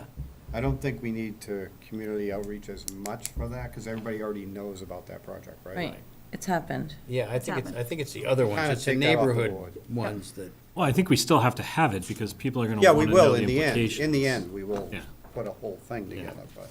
I think you'd want to start with the easy one, to get all the kinks out of your system before you start. getting into the Process. more difficult. Well, maybe we could do that before the end of the month of August. We could also maybe do one meeting where there's the general presentation overview of the entire, and then have breakout groups for each district, and then we could Narrow it. probably staff, if there are 3 separate areas, then we have that might not, one in each. might have some merit. The difficulty with that is the 7 board members aren't gonna be able to be in 3 places at the same time. We'll all That's vote my on it. concern, is Yeah. that we kinda need that interaction with each one of those areas. Let's leave it where I'll work offline, Yeah. we'll get you the funding. Yeah. The town will find the funding. And then we're talking about, the board and NIMCOG trying to find 3 separate dates between September and mid-October that work. Wouldn't it be 4, though? Or potentially 4. UMass Lowell, Unless you do 2 in one night. I You think we like do a 2 in one 7 night. to 8 in a night. Yeah, I think we can do some of that. But maybe The UMass challenge- Lowell the and challenge is Meeting gonna House be Radisson scheduling. one night? How about Yeah, the and general and presentation Yeah, in yeah, one I think- neighborhood, and then the other 2 neighborhoods in a separate meeting? Each, like, serially, one for an hour or an hour, Well, whatever. let's get the funding sorted out and the meeting times sorted out, and then we can pin down exactly what we're gonna do. Well, you can do UMass Lowell and probably Radisson in one. Yeah, I think you could. UPS in one, and then Riverneck in one. I would probably do UPS, and probably Riverneck and UPS and together. I'd probably do both of them, because it's the same neighborhood, Same neighborhood, that's true. same residents. That's a good point. Yeah. All right, so maybe Maybe it's 2 meetings. it's 2 meetings and 1 extra meeting, is Yeah. what it sounds like. Okay. We'll need it. 1 extra meeting to pull it all together, you mean? We're gonna need something. 1 extra meeting on the presentation, Yeah, because they were tasked for 1, and we've just talked about So funding UMass for West another and meeting. Meeting House is 1 meeting, UPS and Riverneck is a second meeting. But then we would still need 1 more comprehensive meeting after all of those neighborhood meetings, is what we Or we talked would need a about. meeting for us. right, yeah, But that can be irregularly scheduled. Right, but wouldn't we want one more town-wide meeting before town I meeting? think that may be here, your public hearing. Yeah. That's true. But we'd still want them here. Yeah, they'll Yeah, be here. okay. Okay. But I think for both of those separate meetings, we should touch upon all the areas, like kind of have like a general, like, again, I really liked pros and cons, these are the 4 areas we're thinking about, we're focusing on these 2 areas tonight. You know, public, you know, and then, just so everybody knows that there are other areas too, that. Yep. Okay, and just another little thing during those dates, because September, we start hitting kids going back to school and parent-teacher conferences, not parent-teachers, but open houses in September, so Yeah. if we can do it earlier in September, it'd be better. Yeah. We need to figure out when you're gonna have the visuals. Yep. Yeah, I think that's, going into those meetings, we would definitely want to have the visuals at that point. Okay. Good. All right, we Are have we a gonna- we have a Are we framework. gonna have a meeting to put everything together and then get it out on the website prior to the first meeting? Or are we gonna develop that after? No, I think we should develop it first. I think we should take the frequently asked questions, the slides that we have here, the things that we have for tonight, with the areas and the acreage and the kind of general information that we have about MBTA and the timeline for working with NEMCOG on the whole project. And I don't know, I'm probably forgetting a few things, if anyone can think of anything else that should be on there, but I think that all the information we have, maybe the minutes that pertain to this for tonight, the minutes that pertain to this from the last meeting, Yeah, we can have the previous presentations too. right, the previous presentations, the one that we had for the tri-board, maybe. Pretty much everything linked to this Yeah, like effort. if it's just a big master file with bullet files that anyone who wants to look at each of those things can see, and they can be organized temporally so that, you know, Sure, obviously yeah, I at the can- beginning, it's more Yep. I'll work on unrefined. that. Yep. The town of Lexington has a good page that pretty much has everything that you just outlined, so we can use that as kind of a template. Yeah, that'd be great. That's a good idea. Thank you for that. Okay. So, now Mike. are we ready to move along to master plan implementation? Yep, there will be a master plan committee next week. Okay, Of course, we actually had at least one other member here, but I think he got tired of listening to us. MBTA zoning and left. But Evan's put together a pretty good summary of the portion of information that would come from the planning board. Thank you very much. or Thank you. involve the planning board. And There's a lot of not commenced. I guess I think it covers what needs to be presented to the master plan committee. Remember, the master plan committee is a nudge. It doesn't do a lot. I mean, it doesn't actually take particular actions. It's kind of summarizing and looking at all of the stuff in the master plan, and Collating. if we see areas where not much is happening, maybe we go press a few buttons. But does that pretty much cover it, Evan? Yeah, so this will be presented, so Mike's he's the chair of the master plan Yeah. committee, he's your representative. Next Wednesday, the 16th. And what other topic do we have? We have the land use and zoning, Open space, open space, yeah. which Have you- which the commission is working on. Okay, good, all right, so that's being worked on, so. Yeah. So I think you're ready, you know, if somebody wants to come along and look at it, obviously it's open, and it's a friendly bunch of people. Is that meeting televised or available on Zoom? No. Okay. It's effectively a subcommittee meeting. And where is it? They typically meet in room 200, Yeah. At what time of day? 7 PM. Okay. Well, I mean, actually, when you send out the notice for that go ahead and send it to Yeah, the whole absolutely. planning board too, just so everybody's aware. Yeah, please. Okay. Okay. Did you think, as the liaison and the master plan committee, master plan implementation committee chair, that there were any things on the not commence that you think are particularly high Well, I mean, priority we can- items that we should commence? We've commenced enough of it, and the MBTA, by the way, shows up in there as part of the things that we've commenced. Given it's a 10-year plan, I think we've actually gotten fairly well into the Checked some development of boxes. this. I mean, I'm gonna look at there's some stuff in here concerning agricultural-related activities. I think that's on my plate with a different hat, and I'll try to take care of that, but. It also feels like the MBTA stuff is so big that Yeah. I wouldn't want to start anything new Else, until yeah. after that, maybe? Well put, well put. True.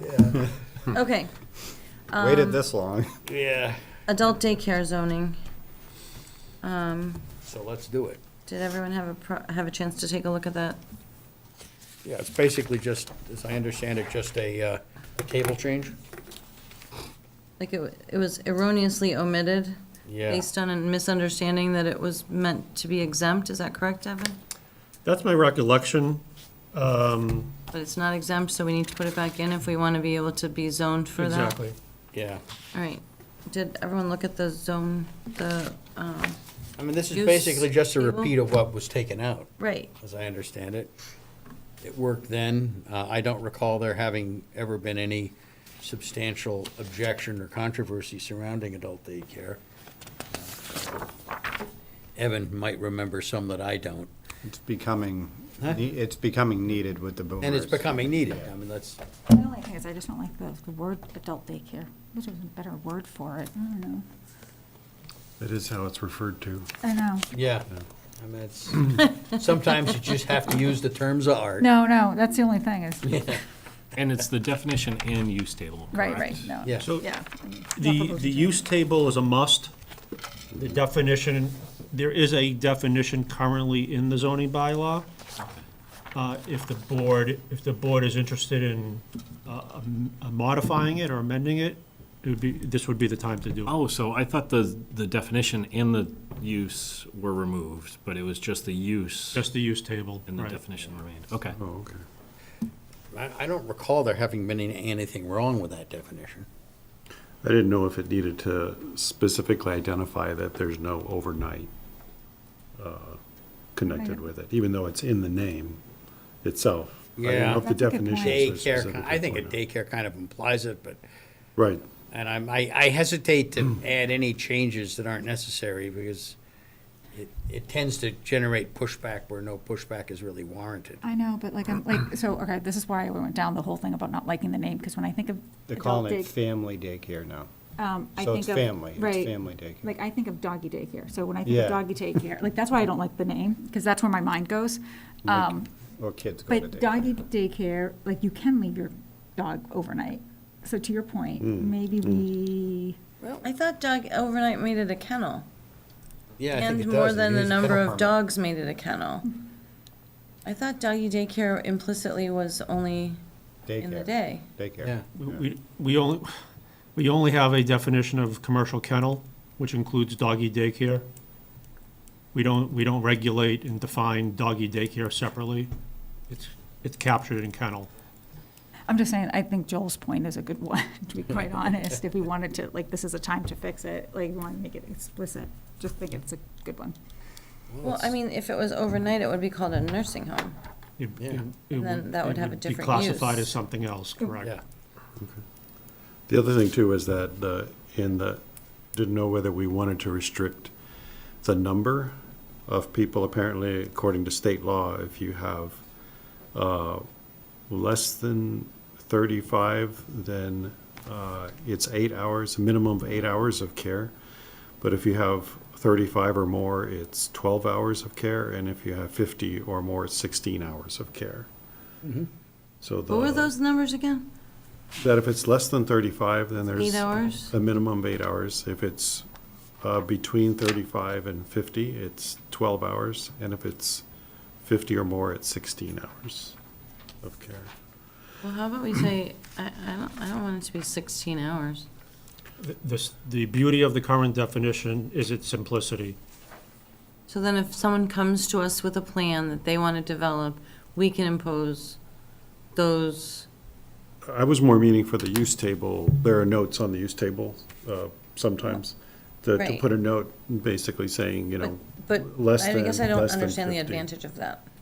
Because they would have to bring it to us as a plan, and then we would have to Right. determine the guidelines of the use, and that might be varied by the lot, or the site, or the size of the site, or I don't know what. I guess, so you're proposing whether or not we put that in there to Yeah, define it. I'm raising the question, do you want to allow it to be basically, it sounds like what you're wanting to do is allow it to be any range of hours that it's open and control that in the review process as opposed to putting a cap on it in the use table. I would As a note. favor that approach. Okay, just wanted to identify that. But it's it's a fair point, How does other people feel?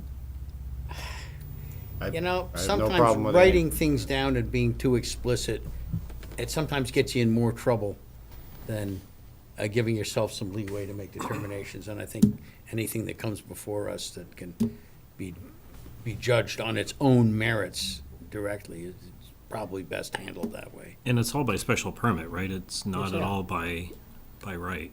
Right. Correct. Right. So we would be reviewing all of Yeah, we would those. review it and, and Right, really, It's with the Board of Appeals. Yeah. The special Oh, permit. that's right. You can change that if you'd like. You would see a site plan if there was new construction or a substantial Right. change of use.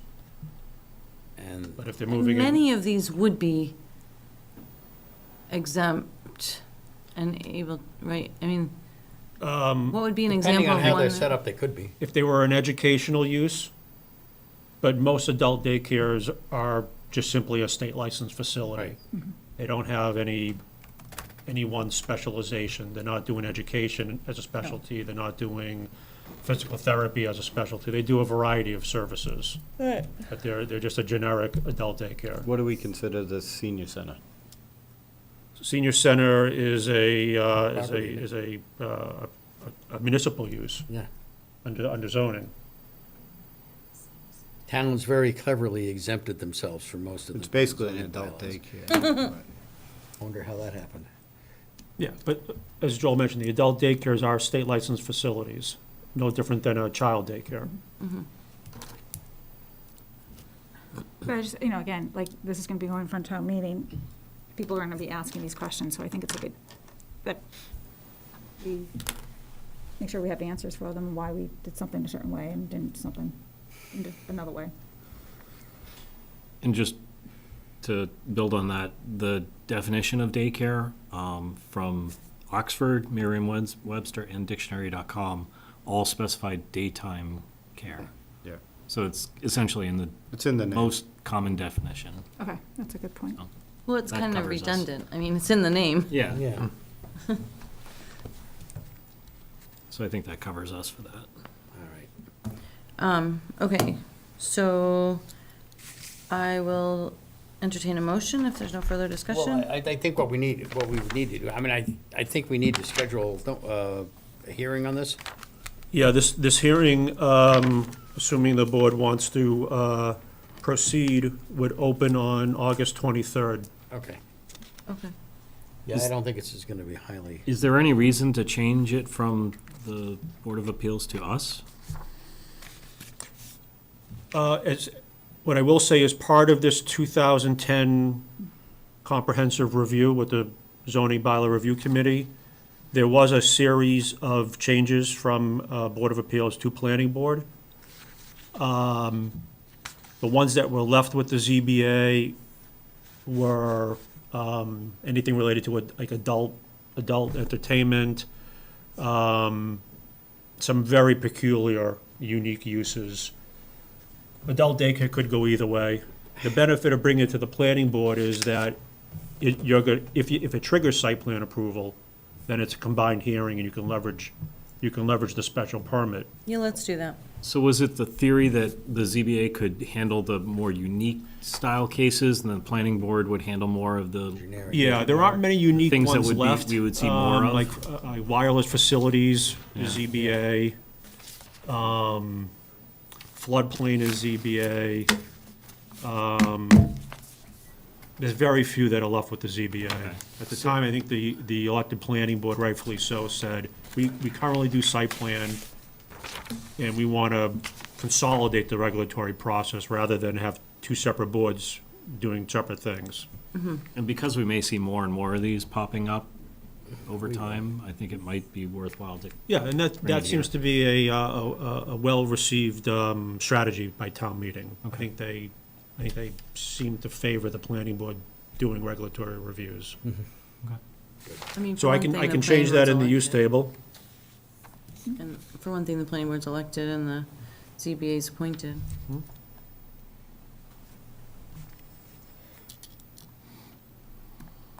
So as I mentioned, that would be, that would open on August 23rd, which was originally scheduled as a work session, which we'll do as well. So do we need a motion to open this, to schedule, to open this, or just nothing? We all set for this? No, it won't open till then. I don't need any motion, as long as what I'm Okay. hearing is, the legal ad is going to just mention, inserting adult daycare as a new use within the use table. All right. And then does everybody agree with the current list on the use table of which zones it's appropriate for? It's got multifamily, which is primarily Littleton Road and parts of Tingsboro Road. CA, which is the Westlands. CB and CD are portions of Littleton, Chelmsford Street, Drum Hill, Tingsboro Road, Princeton Street. And then IA, which is, 129 and Technology Drive. I would actually remove it from IA and leave it in all the others. There's one on Industrial Ave in Lowell that's, Oh, yeah, there is. Yeah, I don't Is think it it, on Industrial I Ave? don't see any reason why we Yeah. need to remove it from IA. I mean, that's, I thought They're that was pretty tame a uses, clever I guess. use Yeah, of yeah. the space. yeah, okay. What, I was just, Westlands, like, when I think of Westlands, I think of Westlands School. Where in Westlands area? Chelmsford Street, where it's Okay, split on the- zoned, You have the whole, Yeah. like, that main street? Yep. Okay, that's CA. okay. Yeah. Fine with that. Okay. So we'd leave it in all those zones and then put it as planning board? Yeah. Now, speaking of such things, I think there's a citizens petition coming up too. I don't know if everybody's seen it yet. I don't know if it got sent around. Yeah, you sent it around, Just saw didn't you? it today I did somewhere. send it out. Littleton Road? It's pretty cleanly written, Yeah. so it's pretty clear. So it's not on the agenda for tonight, although maybe we can bring it up on the new business, if Yeah. the board would like. It's not, I thought we said we would put it on the 23rd? Yeah, I was just thinking you could Yeah. put it Yes. on the 23rd. Yes, yeah. That would not be for the hearing to open. That would be for the petitioner to have an opportunity to present to the Explain it. board. Okay, I think that would be perfect. Yep. The hearing, if the petitioner wants to move forward, it would open on September 13th. Perfect. Okay. The one request I would make, Evan, is that the petition, if you could ask the petitioner to show a map with the properties highlighted, Yeah, I noticed that wasn't in there. because I tried to look through it and it was really yeah, it's a pain, confusing. isn't it? Yeah. Because the properties aren't in order if you look Sure. at the map, so. Right. Okay. Okay, on to Policies and Procedures Subcommittee. I think that's left with me, and I was to forward the last draft to Paul, and I did not do that. I had 60 out-of-town guests for the weekend, and that was on my things to do, and I ended up at the wrong place from my computer numerous days in a row. So I didn't Well, I forward think it Not like along. we don't have a lot of other work to do in the Yeah, meantime. you think. So Do we I want to will- push that forward? Can we push that forward? I'll I'll review that and pass it along in the next couple days. All right.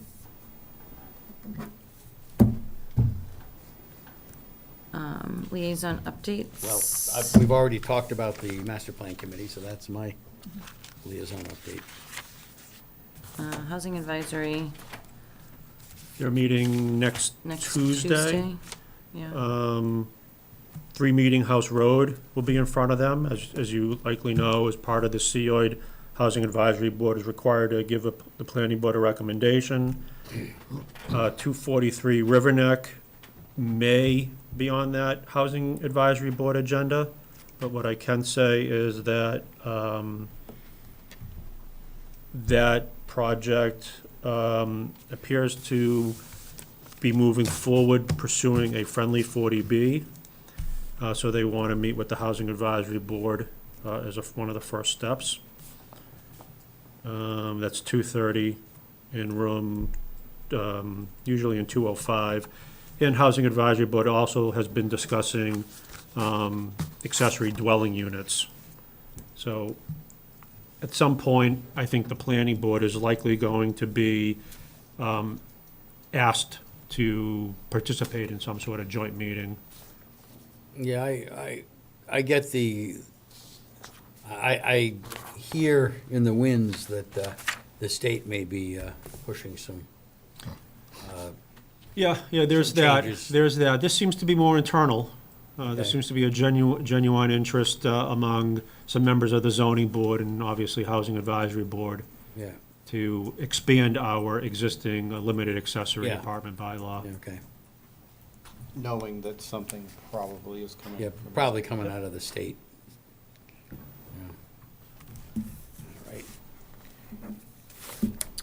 All right. New business? Back to liaisons. Sorry. Conservation Commission, Joel and I are going to share this update because he was attending one meeting that I was not able to attend a couple weeks ago while I was on vacation. But essentially, from last night's meeting, I gave them an update on what we're doing with the MBTA zoning, a little heads up because some of the zones that we're looking at are next to wetlands. So I wanted to give them the heads up, and in case they wanted to participate actively in some of the discussions about setbacks and things like that, where they may want to clarify things. Especially because a lot of our town regulations are more strict than the state regulations. And so we may want to incorporate some of those into the MBTA zones that we develop, and that may impact density and things like that. So they will probably be active participants in that discussion, specifically in the areas that abut wetlands. Perfect. And And I attended the July 25th meeting, and the main thing from that meeting was 270 Billerica was before them. They had a licensed site professional was there, as well as their engineer. The LSP said that 270 Billerica is a contaminated site. They filed for down gradient status property, basically as a way of saying it's not us, but so we don't have to clean it up. Who's this, 270, did you say? 270, 270. 270 Billerica, yes. So this is the one that, Warehouse. the warehouse. This is the warehouse that was before you on the 14th for amended special permits, including your aquifer protection permit. They knew of the contamination at the very beginning of June, and it was not disclosed to the planning board, and it was not disclosed to the Conservation Commission either. It was a Conservation Commissioner who noticed that there were observation wells on the site and looked into it, and that's when it came out that, in fact, the applicant's licensed site professional had reported contamination on June 2nd. The applicant's what professional? Licensed site professional? Oh, So that's a person who is a professional engineer who, this particular person had worked for DEP for a while, and they handle a lot of the contamination cleanup kinds of things. So Beta, who has been the stormwater peer review. Beta also has a licensed site professional to provide peer review. Basically, the commission's concerns were, where's the contamination? Their concern was about not increasing, and the contamination is PFAS, by the way. The concern about not increasing PFAS release to the wetlands. They're concerned about mixing contaminated with non-contaminated soils, and also concerned about hitting contaminated groundwater during construction, and thereby staying above a certain level. So their requests were to provide what are the locations of the contamination, to provide a copy of the soil management plan, and provide a dewatering plan to address PFAS in construction. I know at least the soil management plan has been provided. Also, there's a report that the applicant has to provide that was provided also to the town most recently, I think like yesterday. So that's where, and then that was what last night's meeting was about, was basically having further discussion about that and about what are the best management practices given the fact that you have a contaminated site.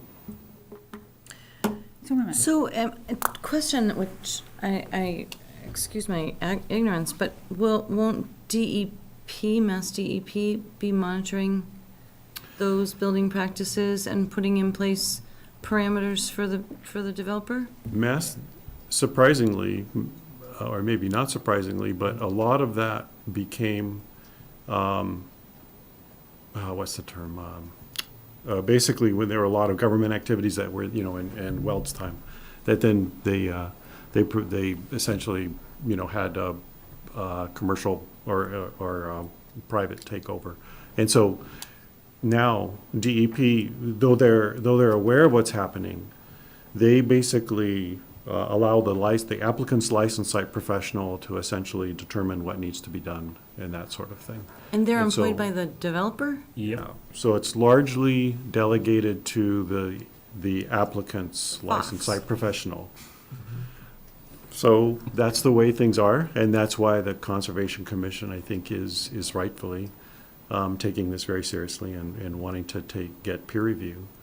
My question is, since they appeared before this board to get an aquifer protection permit and didn't reveal to you the issue of contamination, which could have affected your wanting information about what are the best stormwater management practices given the contamination, then it becomes a question to me as well, what does the board want to do about that? Does the board want the applicant to return to explain what happened? Does the board want to, I don't know exactly what all the options for the board are. Yeah, I mean, But- I don't like the Do fact anything that about they that. knew, that you're telling me they knew about it. And They knew in June. It is When a- were they it in is a- front of us, though? They were in front of us in May. June, Has this ever happened before? they were in Ever? front of you on June 14th for an amendment to special permits that included aquifer protection. Yeah, it's true. So they were before you. June Around the same 15th? time the And this well- discovery was beginning of This June? discovery, it's a 72-hour required reporting. That report was given on June 2nd. To the So, state. so the discovery So they had was 2 somewhere within 72 hours around that time frame. So it's early June, very early June. Yeah. And they were before you on June 14th. And they should have, and they clearly knew at that point. You do know that they knew, because on the form that is submitted, To the state. you check off that the PRP, the potential responsible party, has been notified and has been advised as to what have you. So, in the form itself, you can confirm that in fact, the applicant did know, yeah. I think they had an ethical obligation to notify this board because if you remember the way the thing was pitched to us, the amended plans, it was that they didn't want to truck in thousands of yards of soil. But now we know that may have been for another reason. Well, yeah, that might have been because they got told they probably weren't supposed to mix soils. Yeah, there was something You know, about that might the be a height of little that something building. there. Yeah, I think just from a, My own personal, if you're interested in my own personal opinion, I don't think so. I think that was for other reasons, potential for cost savings or because they wanted the building to look a certain way or what have you. Yeah. It's pretty clear, at least in my opinion, it's pretty clear that the applicant is very determined to have the building at the elevation that they want it. Right. They've resisted any ideas of raising it just to get it above. They have a BMP that, basically a best management practice that's a biofiltration unit that was originally going to be extending into the contaminated groundwater, and they were gonna wrap it with a PVC liner. The commission wasn't really happy about that, and so the way that they went about getting up to now they're just an inch above the seasonal high groundwater is that they just decreased the amount of stone at the bottom that's used for getting the water out. So again, these are things that are being submitted to peer review to look at as to the adequacy of that. So on one hand, it's good that the matter's being addressed, but on the other hand, I think that, it's a situation where they obtained a permit without divulging all of the relevant Yeah, information. and can we, like, revoke that permit, since this, like, do we have the I'd right like to to do reach that? out to council. Yeah. But I do think that we owe it to the citizens of this town to have them back in front of us to explain this. Yeah. And now, in terms of the stormwater management and the mixing of the soils and the not increasing the contamination, that all, with this new information, has to be brought back before DPW for, like, a review of their plans in light of this? The commission hasn't approved the modification, so they're going through that review. I think Joel's question is, what's the status of the planning board modification? What are the board's options? Well, That's if what I'd like this to reach o- out to if council on. Yeah, I mean, if this changes the stormwater management plan, which is part of the DPW, No, right, so that's a separate question. Right. Depending on what the commission ultimately ends up doing, let's assume they approve a project and it's significantly modified from what the planning board approved, that would likely Have to come require back, yeah. coming back to the planning board, so that the planning board can probably not a have minor have an mod. application that's consistent with whatever the commission. Yeah, But I think Joel's question is a bit different. Well, they are making changes to the stormwater management system. As to whether you would consider those to be major changes or not, is another question, but they are changing it. And, but yeah, my question was, I don't know the particulars, but my general feel I need expressed, which is I think that you want to have the applicant return and explain, what is happening Why to this board. I mean, the town can know what's going on because this is all being discussed in the Concom. But nonetheless, this board issued a permit. It was not given relevant information. I think the applicant should be explaining what's happening to this board as well. I agree. Yeah. I agree. Put them on the So next meeting. I will update them accordingly. At a minimum, it sounds like the board would like them to appear. Yeah. I'd also like to reach out, engage with council to see Absolutely. what are the board's legal options, if any. Yeah. And it might be good to have that information before they appear. Sure. To us. And one other thing you didn't. You want them at your 23rd? Yeah. Yeah. Well, let's see when we get the information back Okay, from yep. Paul. Yeah, and the other thing I wanted to mention too is that even though the Conservation Commission is addressing this, it's important for the board also to be involved because the Conservation Commission has a more limited jurisdiction on this property than the board does. The board has jurisdiction over the entire property. The Conservation Commission only has jurisdiction over the wetlands, the buffer zones to the wetlands, and that sort of thing. So that's why I do think it's important for the planning board to get involved as well. I agree. Yeah. Cute. That's all. Thanks. Thanks for going. Any new business or any other liaison updates? Just that the Community Preservation Committee is meeting next Wednesday evening. To talk about the fall. Fall, and they Town just, meeting yeah, it's their grants. first meeting to, All right, any new And business? Deirdre, the So Vinyl sorry. Skirt Committee is meeting tomorrow night, 7 o'clock. Any new business? did everyone have a chance to look at the minutes? Oh, I did. I did. I didn't see anything crazy. On April 12th, I just wanted to ask for a spelling correction. If you go down about halfway on page 1, it says, Chair Connolly thanked everyone for the board roles, and thanked the members. It says Doreen. Dushall should be changed to Deschler. Deshler. Doreen Deschler. And my name was misspelt as well, under the minutes approval section. For April 12th? Yep. April 12th, page 1. I had some, I read them. I wanted to go back and watch the meeting, because I had a different recollection on a couple of them, a couple of items mentioned in the meeting. And I didn't get a chance to go back and watch the meeting. So you want to table? We can I'd table like, if them we all. can table the 12th, Yep. I'd like to table the 12th.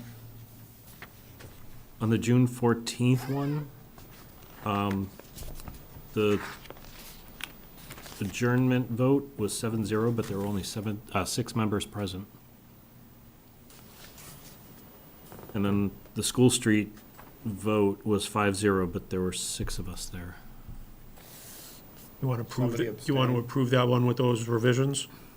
I don't know if anyone abstained. I didn't go Yeah. back and look at the video yet. I don't think it changes the effect. I don't think so either, but it we might as just well be just good to. make the edits and go.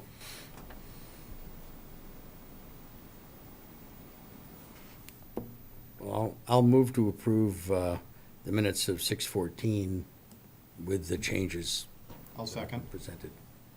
All in favor? Aye. Aye. Anita, where were the ones you wanted to look back at, just the April 12th or both? Just the or- April 12th. Okay. Right. Take a motion for the June 28th minutes? I'll move to approve the minutes of June 28th. Second. All in favor? Aye. Aye. And you abstaining, Joel? So 6, 7, oh yeah, you're not voting anyway. 7-0, sorry. Thanks for reminding me. Sorry. Okay, next meeting, August 23rd, that also will be a work session. We're tackling what at that work session again? We're tackling items from the master plan implementation matrix, specifically, planning board should review goals and objectives of the overlay districts and the inclusionary housing bylaw. Planning board should conduct a town-wide analysis of zoning map and ground conditions to eliminate Yeah, that one. conflicts. Well, interestingly, I think that motion that's coming in, the citizens petition, actually begins to address some of that. So you want to, what time do you want to start that meeting on the 23rd? That's also going to include MBTA stuff too, right? Yeah. Possibly, we'll see what he comes back with. And The the adult- definites are inviting the citizen petitioner, opening the zoning public hearing for adult daycare, your work sessions, and potentially 270 Billrica Road. Does the inclusionary housing discussion include the discussion we want to have on the PILO? That's Okay. probably the Yeah, I think primary so. I think that's the big item. subject matter on that. Do we want to include Dave Hedison to that work session? Yeah, I mean, I've already reached out to him and told him that this topic would be coming up. Okay. I think Housing Advisory Board also probably wants to participate in it. My suggestion is you start with the review of the overlays, because the inclusionary doesn't exist if the overlays don't exist. And if the overlays are gonna be modified in any meaningful way, then inclusionary in totality may need to be revisited. I didn't recognize, okay. Okay. That sounds like a full plate. I'll take a motion. You got it. Make the motion. I move that we adjourn. Second. See you guys Aye. later. All in favor? Aye. Bye, Mike.